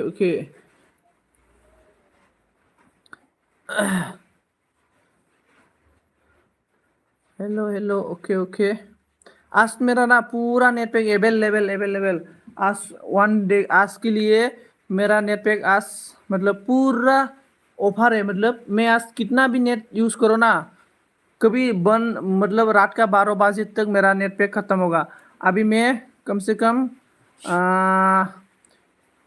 3 GB टू 5 GB मतलब मैं 5 GB जैसा डाटा आज यूज़ किया है मैं गुम की ठीक सूखा है गुम की ठक सूखा है बोल रहा है हाँ गुम की ठक सूखा है ना तो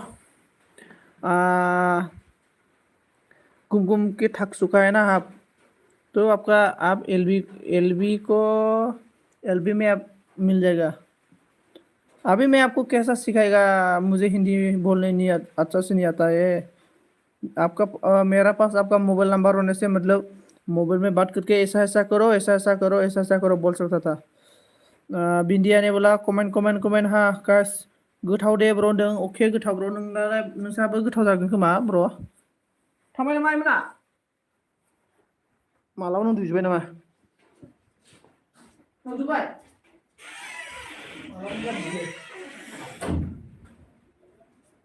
बोदोर गोसोआ हां थोनो मोनो नोंखौ दसे नुवाब्ला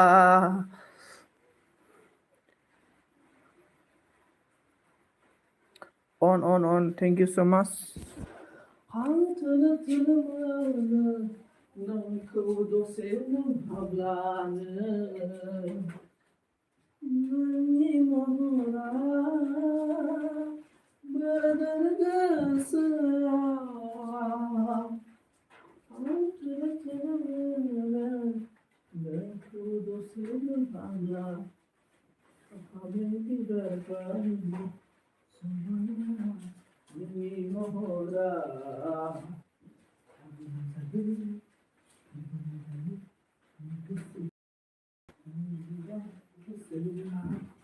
थानो हाया आं थोनो मोनो नोंखौ दसे नुवाब्ला मोनिसा ने क्या बोला मेरा यूट्यूब का नोटिफिकेशन नहीं है नोटिफिकेशन नहीं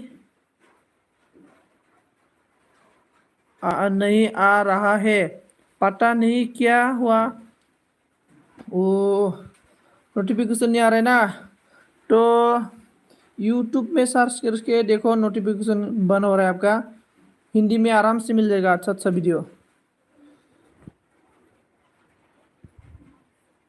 बारिश आ गया रे हम लोग के पास बारिश आ गया। अब मुनीसा आपका एलबी कितना बाजी में था बोलो मुनीसा आपका एलबी कितना बाजी में था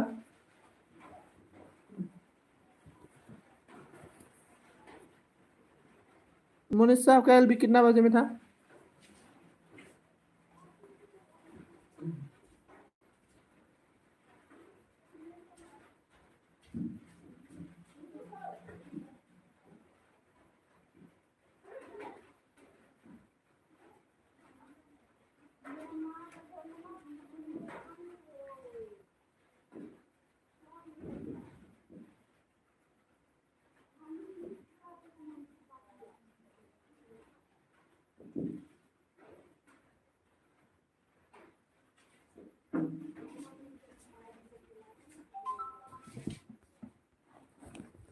okay Bandan bye bye thank you so much दाबका ब्रादर दे मैं भी आंबो एलबी दोननोसै सभी को थैंक यू सो मच दाबका brother specially thank you so much Bandana thank you so much Monisa thank you so much क्या बोल रहा है यूट्यूब में सर्च सर्च करो आपका जो प्रॉब्लम वीडियो मिल जाएगा थैंक यू सो मच सभी को मेरा एल्बम में आके मुझे इतना सपोर्ट किया है इसलिए सभी को थैंक यू सो मच मैं नहीं करते ओ आप नहीं करते ना ओके थैंक यू एलबी दिया करो एलबी दिया करो सभी को थैंक यू सो मच फिर मिलेगा दोस्तों बाय बाय मुझे इतना सपोर्ट करने के लिए डाबखा brother thank you so much